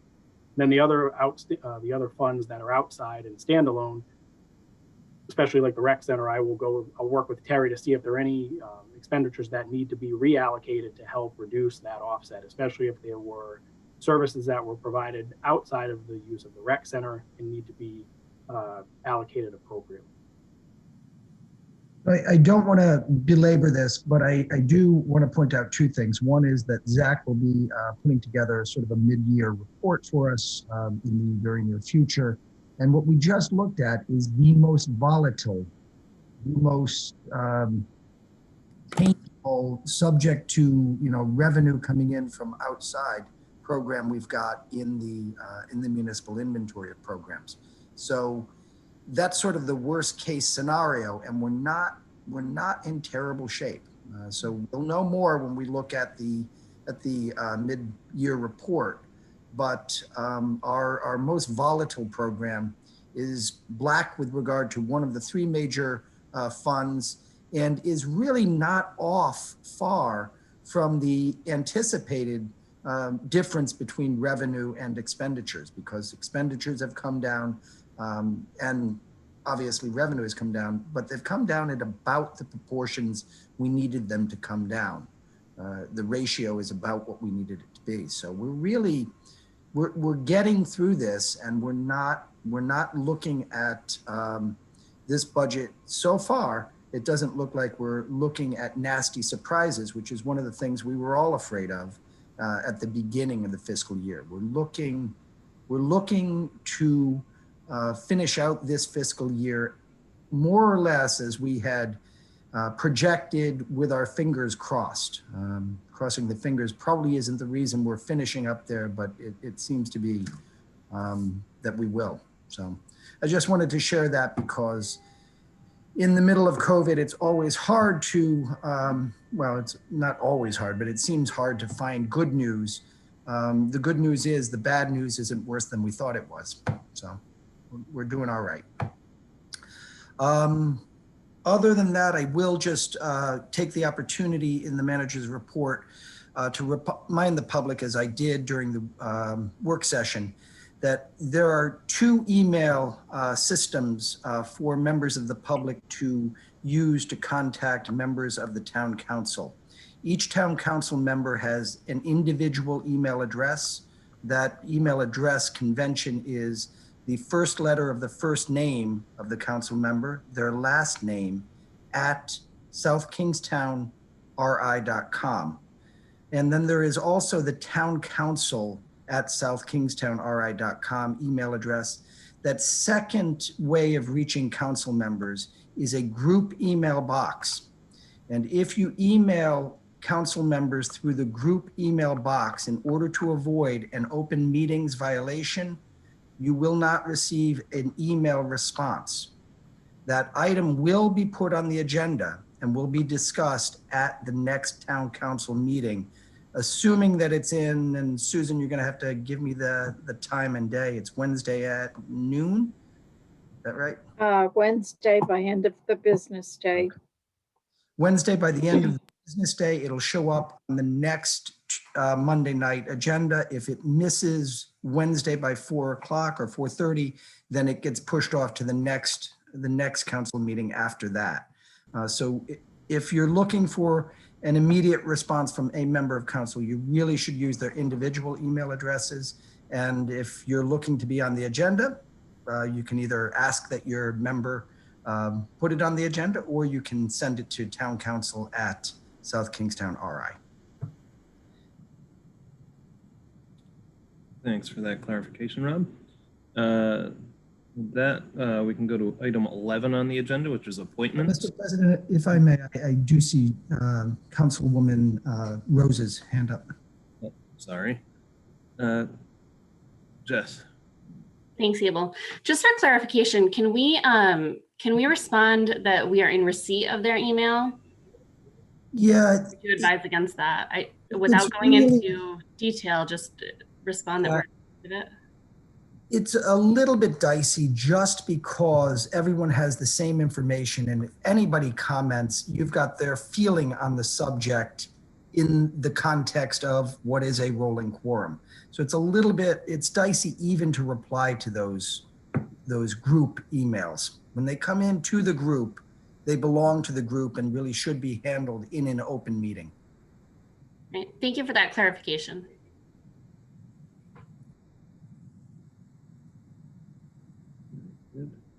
Councilwoman Berg. I think I'm going to ask the same question as Jess, because I feel like, I think some of the issue is we're getting them individually, and then a second email comes from the town council, so that we have double if you're doing all 6, you get a double email. So it's a little confusing. So I feel that I would want to say, thank you for your email. I feel that however they send it to me, and I feel like if someone wrote to what's the point of having an individual, Yeah. So I agree with you. And this is, for me, one of the more frustrating aspects of public administration in Rhode Island. Rhode Island is very, very careful to make sure that all public discussions of public business occur in an open meeting, in a publicly noticed open meeting. And it's tough. I mean, I agree with you. There's an instinct to want to make sure that constituents know that you've received their message, that it's being considered. It's just a question of whether too many people on a council or too many people on a committee doing that goes over the line. And the safest way to avoid going over the line is not to reply all when all members of council are on an email chain. And when the town council at southkingstownri.com is one of the reply email addresses, all members are on that chain. Would it be possible just to have an autoresponder when people email the entire council? And Yes. have We've instituted that this afternoon. Okay. And this is Mike Ursillo. I might just add, of course, nothing prevents an individual council member from writing back to an individual person who's emailed the whole council. So if you simply take that person's email and don't hit reply all, you can certainly do that. And then you won't have to worry about a possible OMA violation. That's really helpful, Mike. Thank you.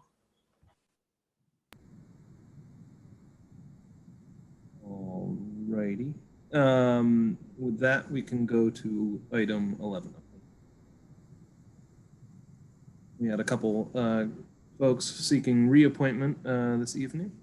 Is there any motion? Deborah Kelso, I'd like to put forth a resolution reappointing Michael Joyce to the Building Code Minimum Housing Code Board of Appeals. That expires June 2025. And Andrew Martinez to the Historic District Commission for a 3-year term. Corey McEntee, I'll second that. We have a motion from Councilwoman Kelso, a second from Councilman McAtee. Any further discussion? Anyone opposed? That motion carries unanimously.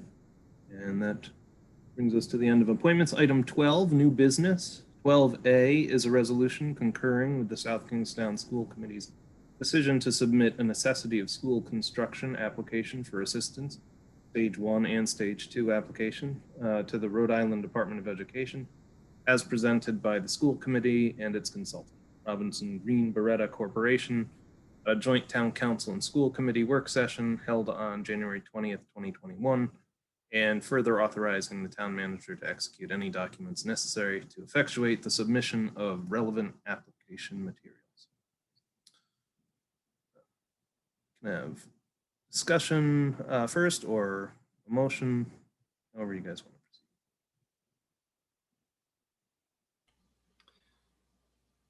So I'll make the motion to approve item 12A, and we can discuss.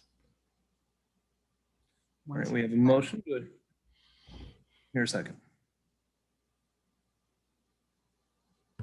I'll second for purposes of discussion.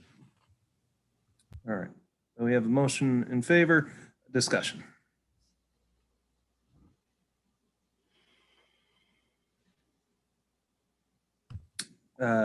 Jess, your hand is up.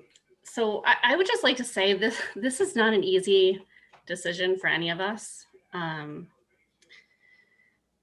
It's not one that I'm taking lightly. I personally think that this is not, this doesn't come down to whether or not I feel this is the right path for our community or this is the right choice for our community. It's not my job as one of 5 people to make that determination. What is my job is to ensure the integrity of the democratic process. I think that we can do that by submitting the Stage 2 application and letting the community vote in the form of a special election.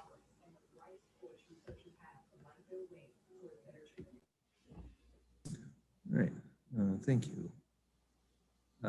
Councilwoman Bergner. First, I want to thank everyone who spoke tonight and who sent in emails to the council, because it really shows what an engaged and interested community we are. From the emails that we received, we see a cross section of the town. Really, we had retirees, we had parents, we had people who had lived here all their lives. We had people who were business owners. We had people who moved here for the schools, people who didn't move here for the schools. Just really a real cross section from all over town. And I feel like the majority of those emails indicate a lot of concerns about the project. And so it would be remiss if we didn't talk about some of the concerns we have. You know, business owners, we talked years ago about the Wakefield businesses being concerned when Wakefield would close. And I want to say to the business owners now, I still hear you. I still know you have concerns about this plan. I know that you're worried about the loss of the students that might happen. We won't be seeing students eat at Phil's, go to the bowling alley for breakfast, coffee, Green Line, going to their jobs. That won't happen in this plan. And so there is real change should this plan move forward. And I do hear you, and I know that you're so busy in a pandemic just trying to keep going and trying to keep your business alive through the next cycle. So I just wanted to recognize that we have heard a lot about that. And for everyone who might not have heard this other times, I really do want and believe the school's facilities need to be repaired. My children all went to public school, fantastic education, fantastic teachers. That is not to be denied. And I do think that we need to fix the school facilities. Most recently, you know, we had a conversation in the work session last week about shared classrooms. For all the teachers who are listening, some of you will be sharing classrooms. I researched this today. I have the information from the town manager and the superintendent. I'm looking at the stage 2. It's right here. I wish I could tell you the page, but my stage 2 doesn't have page numbers. But in section 3, it talks about the instructional size of each of the buildings. I wanted to know how many instructional spaces were at South Kingstown High School. The stage 2 tells me there are 90 instructional spaces at the current high school.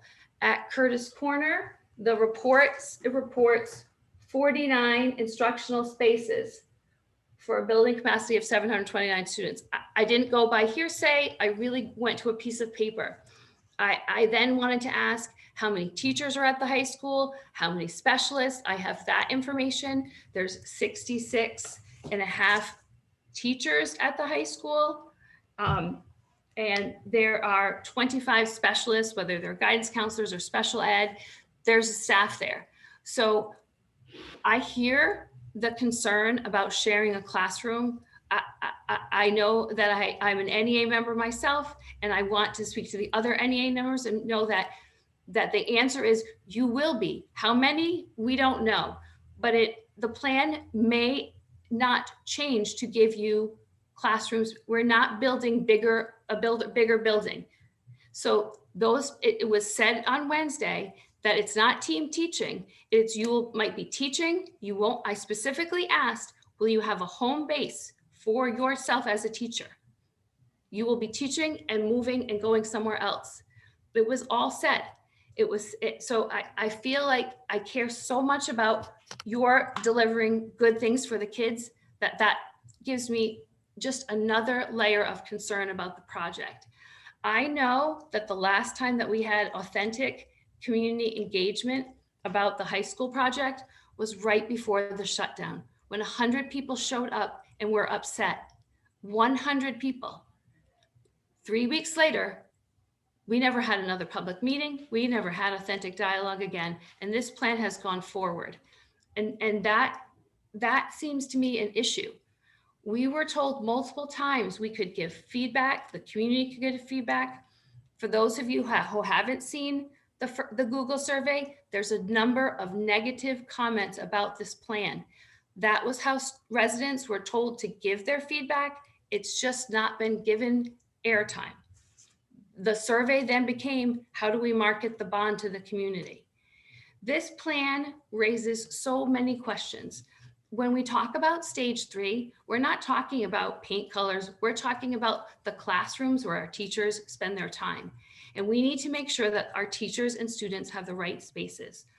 I continue to say that this plan doesn't represent our values. I feel that Columbia Street holds a certain uniqueness to South Kingstown that we are walking away from. The decision tonight by the council makes it clear.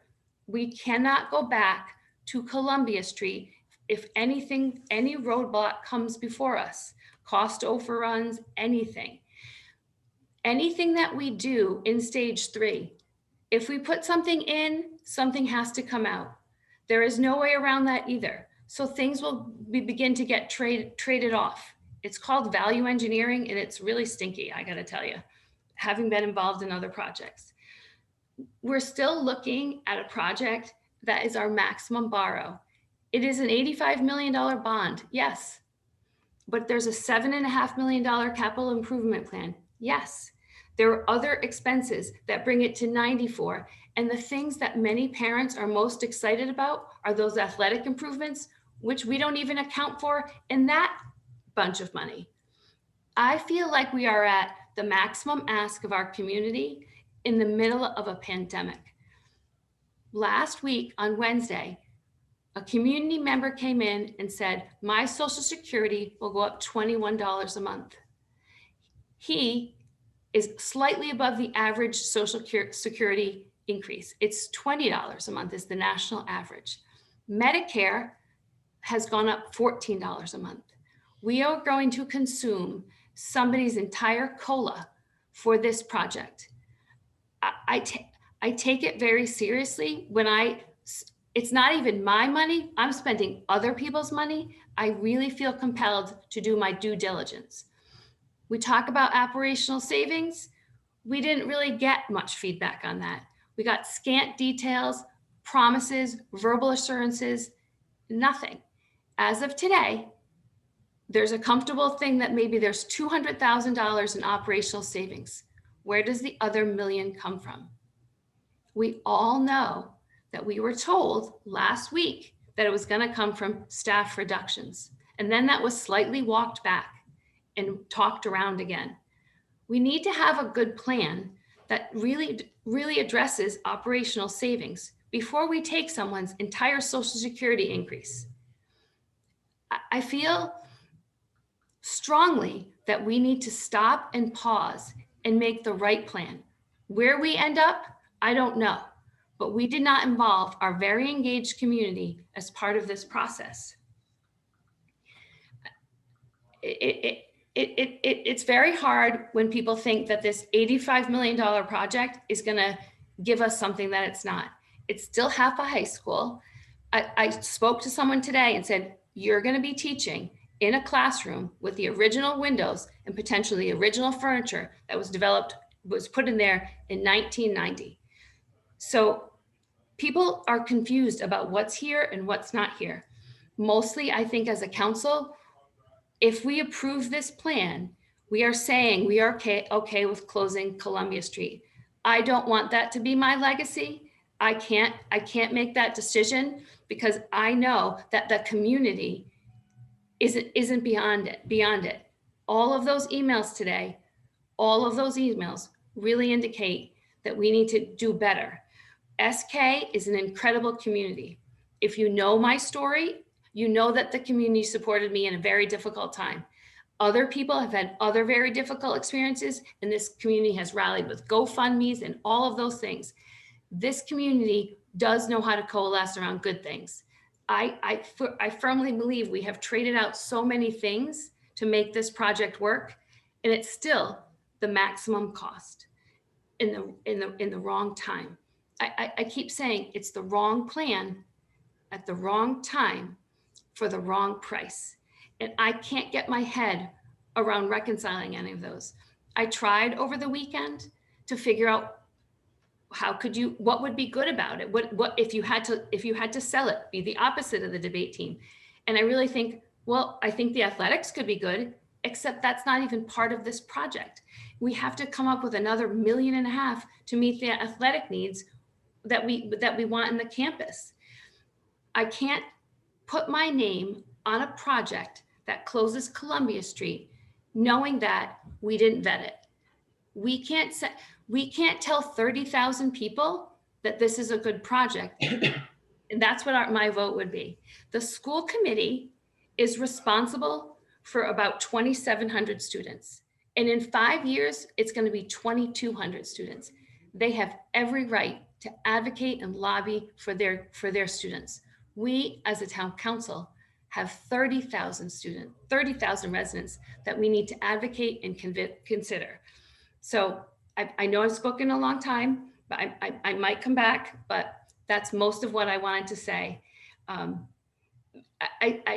Again, the lack of detail on operational savings should give all of us pause. We can't just say, trust us, we'll find it. It has to be there. We can't look at perpetual tax increases to this community. We can't have affordable housing if we can't afford the tax bill, if it's going to go up. They're diametrically opposed to each other.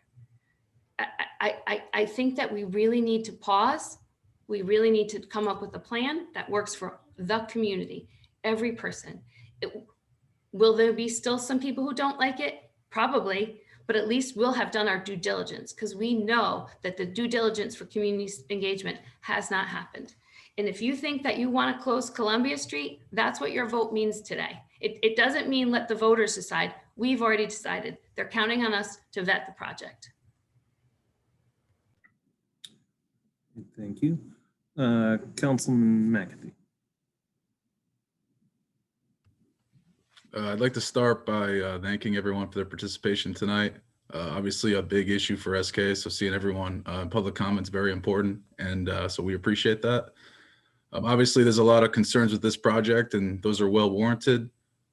We see that the anticipated cost savings or operational savings of 1.5 are obviously in question. We've met with the superintendent, we've met with RGB, we've been assured that they'll be there. Hopefully they are, and then some more. They're telling us that's a conservative figure. Obviously taking on this project will create increases in taxes. I have particular concern about that as it relates to young people. As a young person living here, it is difficult. I know that. I see friends who've been forced to move out. So trying to take control of the demographic is definitely important for me.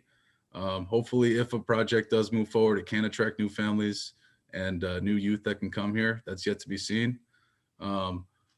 This project will cost us, if it does move forward, $2.5 million in debt service over the 20-year maturity of the bond. Hopefully the cost savings for the new buildings can reduce those increases in taxes. That is yet to be seen.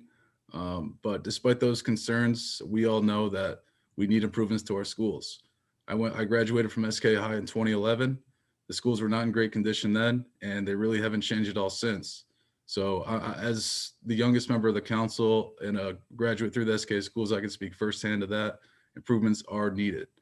As to the reimbursement, if we do put this off, we do lose the opportunity of 15% reimbursement. That equates to approximately 14 million for this project. Now, obviously, if we defer and decide not to move forward, we would have to reduce the scope and maybe end up with the net same cost for a smaller project. That would be yet to be seen. Ultimately, this type of issue should be decided by the voters. They obviously can be influenced by the council members, by town staff, by the school committee. But something of this magnitude should go to the voters. We think this will get approved by RIDE. And if it does move forward and does get approved, it ultimately should be decided by the voters. This is a contentious issue. Unfortunately, the town is very split on it. And that's very reasonable. We know there needs to be improvements to the schools, and we know this is going to potentially have negative financial impacts to the town, increase in taxes, and maybe a negative effect on improving the demographics, i.e. getting more young people here, but maybe a new school will bring young people here. It's yet to be seen. It's my opinion that this is something that should go to the voters. I don't feel comfortable depriving them of the ability to vote in this project.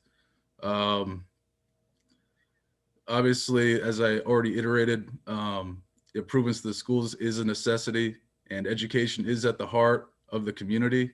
Hopefully an improved high school can improve educational outcomes. I do believe that, but ultimately an issue like this with a taking on of 85 million with a net payback of 42.5 million with 50% reimbursement should be decided by the voters.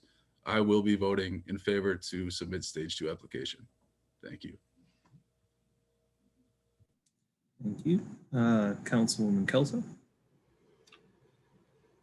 I ran for office, ran for town council because I believed in my ability to make decisions that were hard. And this is one of those decisions. I always try to come at them with what's best for the town as a whole. I would never abstain or duck one of these hard decisions. I've been a member of the school building committee since December of 2018. I counted today, and I have attended 60 meetings of the school building committee since that time.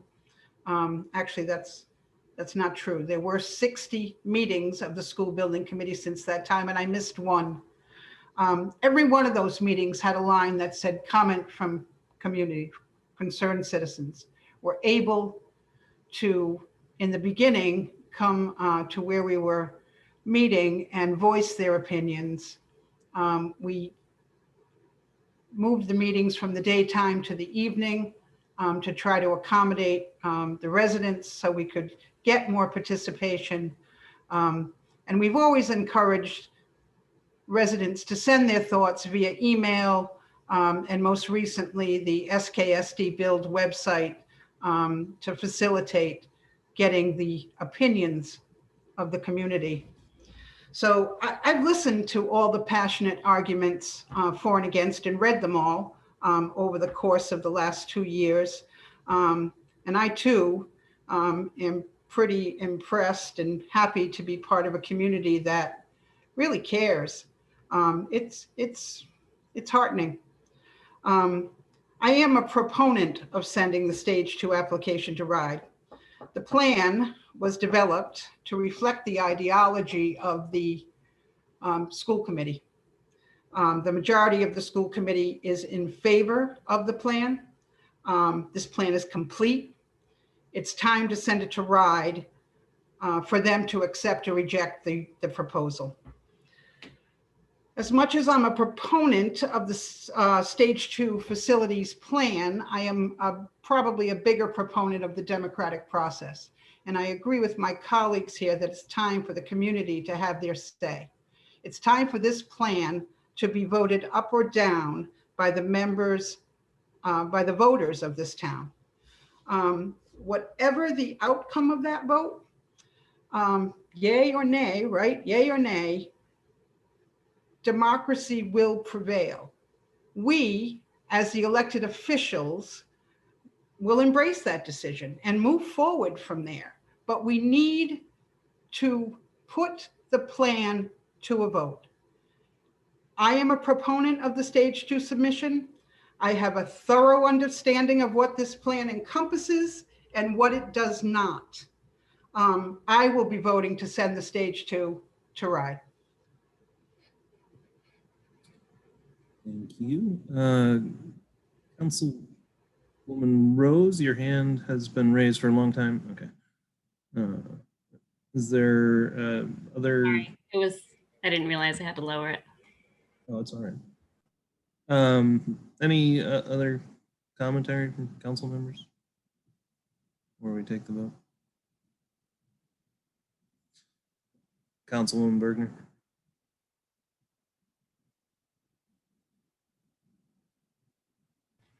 Rob, could you just talk a little bit about what we talked about today about the operational savings? So I did want everyone to hear what you said. You said that there's documented only 200,000. So we saw on Wednesday that they had documented about 220 some odd $1,000 worth of hard, if you will, energy and mechanical system savings. The balance of the savings that they talked about on Wednesday was staffing. They anticipate that as student enrollment continues to decline, reductions in staffing will be necessary to improve the education program or to maintain the education program, and will result in economic savings as well. This is the same sort of basis for reductions in costs that we saw with the other plans for reducing operational savings. There was a plan that's been often talked about, passed by a previous school committee, enacted or advanced by a previous school committee, that's been said to be able to pay for itself. It's the same model. It was going to be reduction in staff by attrition. So it's the same model of savings here, which is one of the reasons why I think the superintendent can say it so confidently. As numbers decline, the number of staff will almost necessarily decline with it. This is the same model that we've seen before. Mm-hmm. Okay, I just, those are the points that I think people need to understand, is that we won't be going back to Columbia Street. This means we're closing Columbia Street. We're putting forth the plan to close it. And that The teachers that in SK will be moving over to Curtis Corner, and you will be sharing your classrooms. There isn't multiple, even tonight was said, we're going to build health classrooms. There's one health classroom. It says on the FAQ, all classrooms are meant to be shared. For the high school teachers who weren't included in that process because you're eating lunch separately and there weren't conversations, although we were told, the teachers knew, it seemed like this weekend they were surprised. So I just want the teachers to know that we can't change it. After tonight, there's no changing it. And so as a member to a member, I'm saying to you, there will be many of you who are sharing classrooms, and I don't want to sign on to a plan with all of that concern. It's just another layer of issue. So that's where I'm at. I mean, there's multiple reasons why this plan should have a pause. So, Mr. President, if I may call the question. I would just like at least one moment to express Okay, my sentiments. You know, God, it's going to be 25 years this year that since I graduated out of the high school, and I guess 29 years out of Curtis Corner for that matter. Yeah, I think in the time since I graduated from SK, all the improvements have really been to the fields and then Broad Rock, of course, but nothing's been done at Columbia Street. And it shows.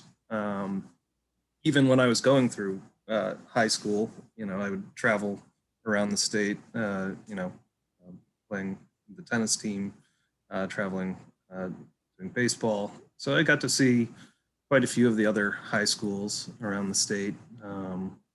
And you know, I don't think we compared favorably even back then when I graduated. So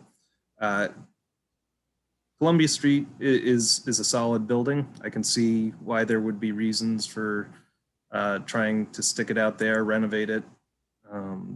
But we submitted a stage 2 with that in the plans, and it was not treated favorably. So I think the school building committee, the school committee felt it was in the interest of the town to look at Curtis Corner more thoroughly. They discussed that proposal with RIDE, got a lot of feedback and input from RIDE for this second sort of iteration of stage 2.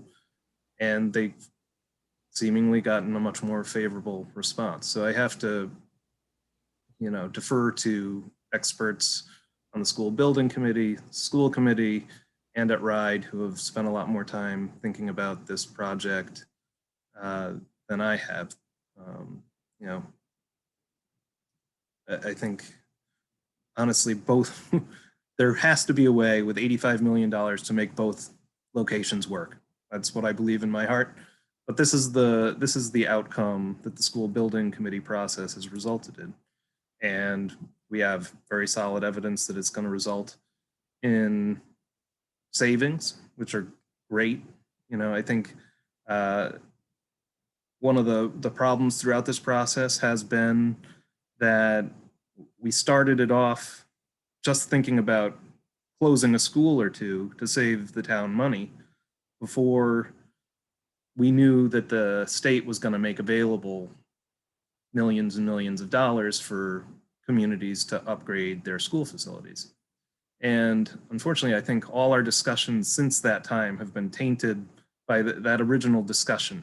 And we haven't, you know, people came into this process of trying to upgrade our schools with ideas of closing schools. And really the purpose is to ensure that our kids are going through schools that are providing the best education possible. You know, that's what's going to lead to a stronger local community. I do believe providing better schools is a good way to grow the community and to bring in a diverse, you know, population.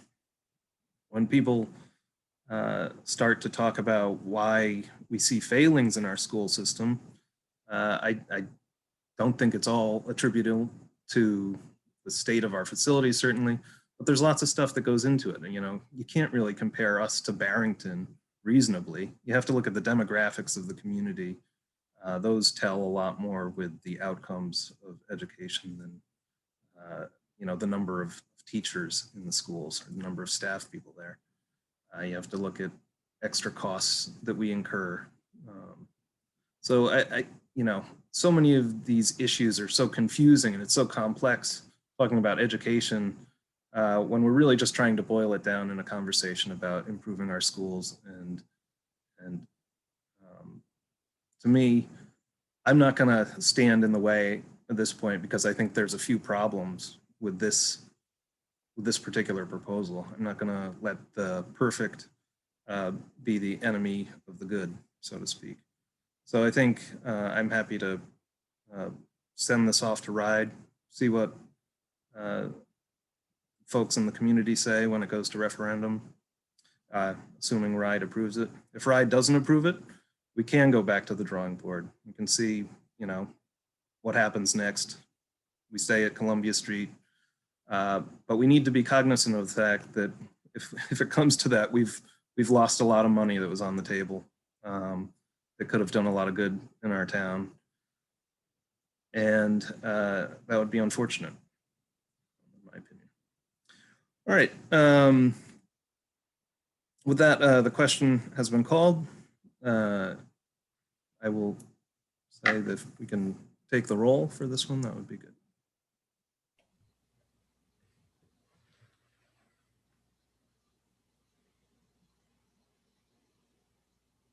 Council President Collins. Aye. Council Vice President McEntee. Aye. Councilwoman Bergner. Nay. Councilwoman Kelso. Aye. Councilwoman Rose. Aye. The motion passes 4 votes to 1.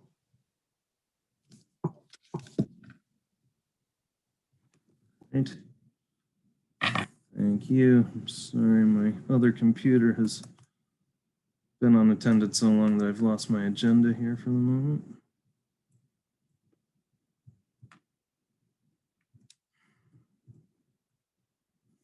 All right. So that brings us to item 12B, resolution authorizing the town clerk to advertise for order of notice, a public hearing to consider proposed amendments to the town code. Chapter 10, motor vehicles and traffic. This is chapter 10, motor vehicles and traffic, stopping, standing, and parking. So this is about increasing parking along Green Hill Beach Road. I'm not going to bother reading the whole ordinance change. We'll have a whole nother public hearing to do that. Do I hear a motion? Rory McEntee, I'll make a motion to approve 12B. Deborah Kelso, second. We have a motion from Councilman McEntee, second from Councilwoman Kelso. Do I see any discussion? Is there anyone opposed? All right, that motion carries unanimously. 12D is a resolution authorizing the tax assessor. Excuse me, Abel. This is Susan Flynn. It's past 11 o'clock. If you would vote to continue the meeting past 11. And I would also ask, I know we discussed earlier scheduling this public hearing for February 8th. That is at 2 weeks from tonight. We would have to send an ad to the newspaper tomorrow and then try and prepare notices to the abutting property owners that they wouldn't get very much more than perhaps a week prior to the public hearing. Do you want to maybe push that out to February 22nd instead?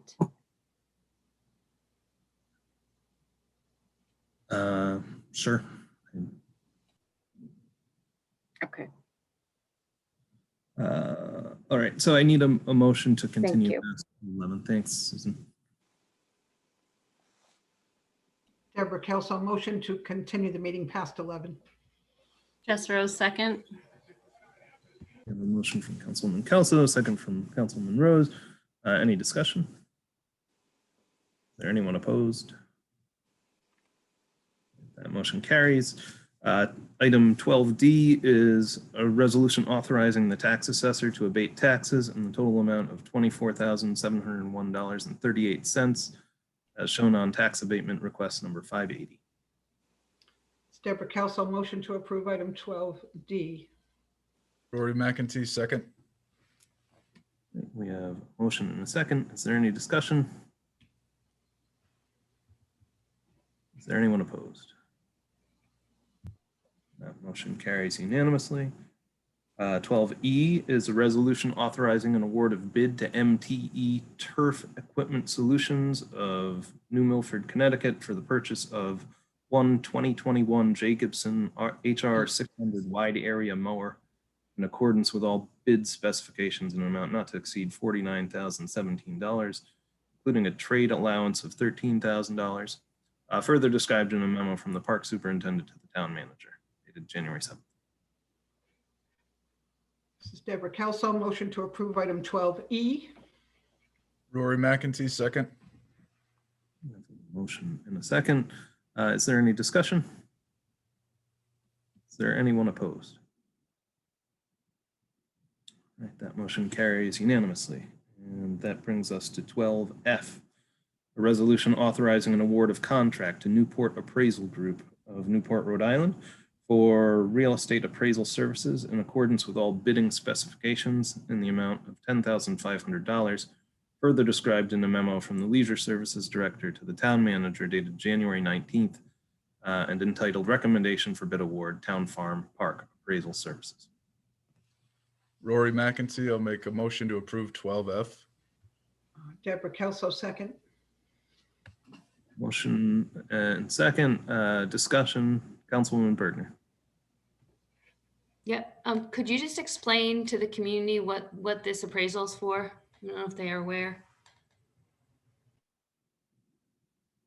You are muted, Rob. Sure. This is an appraisal requested by the Department of Interior to replace an earlier appraisal that was done on the town farm property, the property that we are contemplating exchanging with the hospital for property in Uskapog. This property, the boundaries have changed because through community discussion, a linear park has been identified that would be carved out of the property that would be transferred to the hospital. The Federal Department of Interior, which needs to approve the land transfer, the swap, wants to have a better understanding of the value of that which is being retained and that which is being given to the hospital in exchange for the land in Uskapog. The hospital also had to do a different property appraisal for the land in Uskapog. They will compare the new appraisals as part of the application review process. This is really the last step we have to go through, at least at this point. Looks like the last step we need to go through in order to complete the paperwork for that submission to the Department of Interior. So I remember this meeting from the spring or before COVID. That's all I can remember. Did the previous council approve the swap, or does it have to go to the Department of Interior and then come back around? So the council authorized the submission of an application to the Department of Environmental Management at the state of Rhode Island level. The state of Rhode Island has to submit an application to the Federal Department of Interior, and the Federal Department of Interior tells us whether or not we can do the swap, because there was a restrictive covenant that the town had agreed to through the state in the 1970s. So approval comes to go ahead and make a swap by the feds, and then a decision has to be made about whether or not to complete that swap. Okay, so it'll come back again. Or was it already voted on? I want to be careful here because I don't know the consequences of telling the federal government, we thank you for spending your time telling us we can swap and then not doing it. But my understanding of the process, without having looked at my notes now in 10 or 11 months, is yes, the transfer of property still would need to be approved by the town council. It is town land, and the town council has to specifically authorize the transfer of land. We have not had a specific authorization of for the transfer of land. We've only have an authorization for submission of an application. Okay, okay.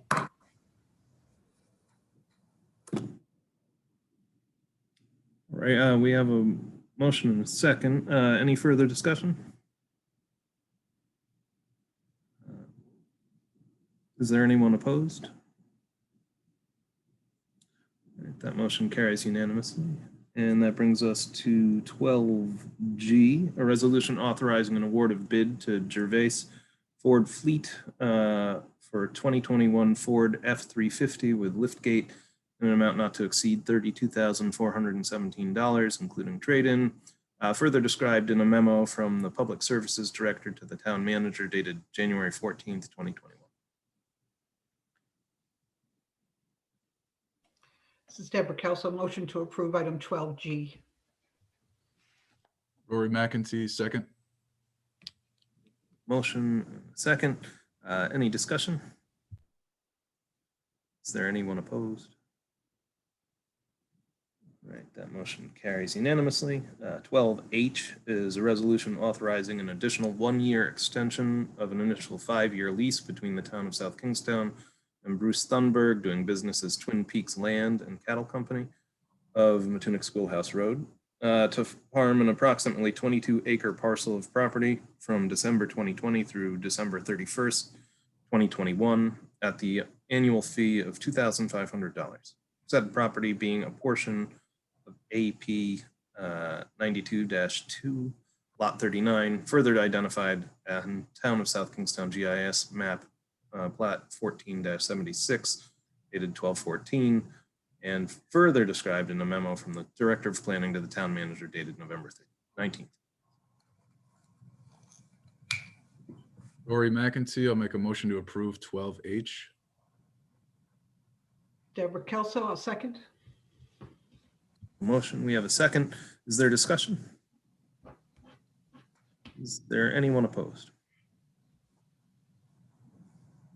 All right, that motion carries unanimously. 12I is a resolution extending the town's declaration of emergency adopted at an emergency session on March 15th, 2020, subsequently renewed on April 13th, May 11th, June 8th, July 13th, August 11th, September 14th, October 13th, November 9th, and December 14th, 2020, and January 11th, 2021.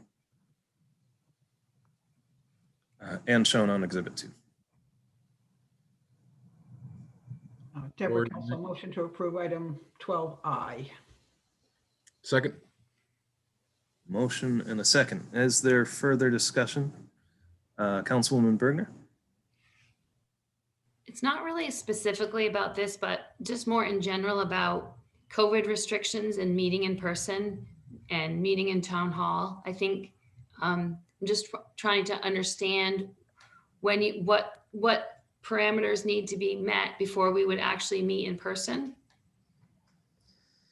So one of the biggest things to consider is the ability of the public to participate in a in-person meeting.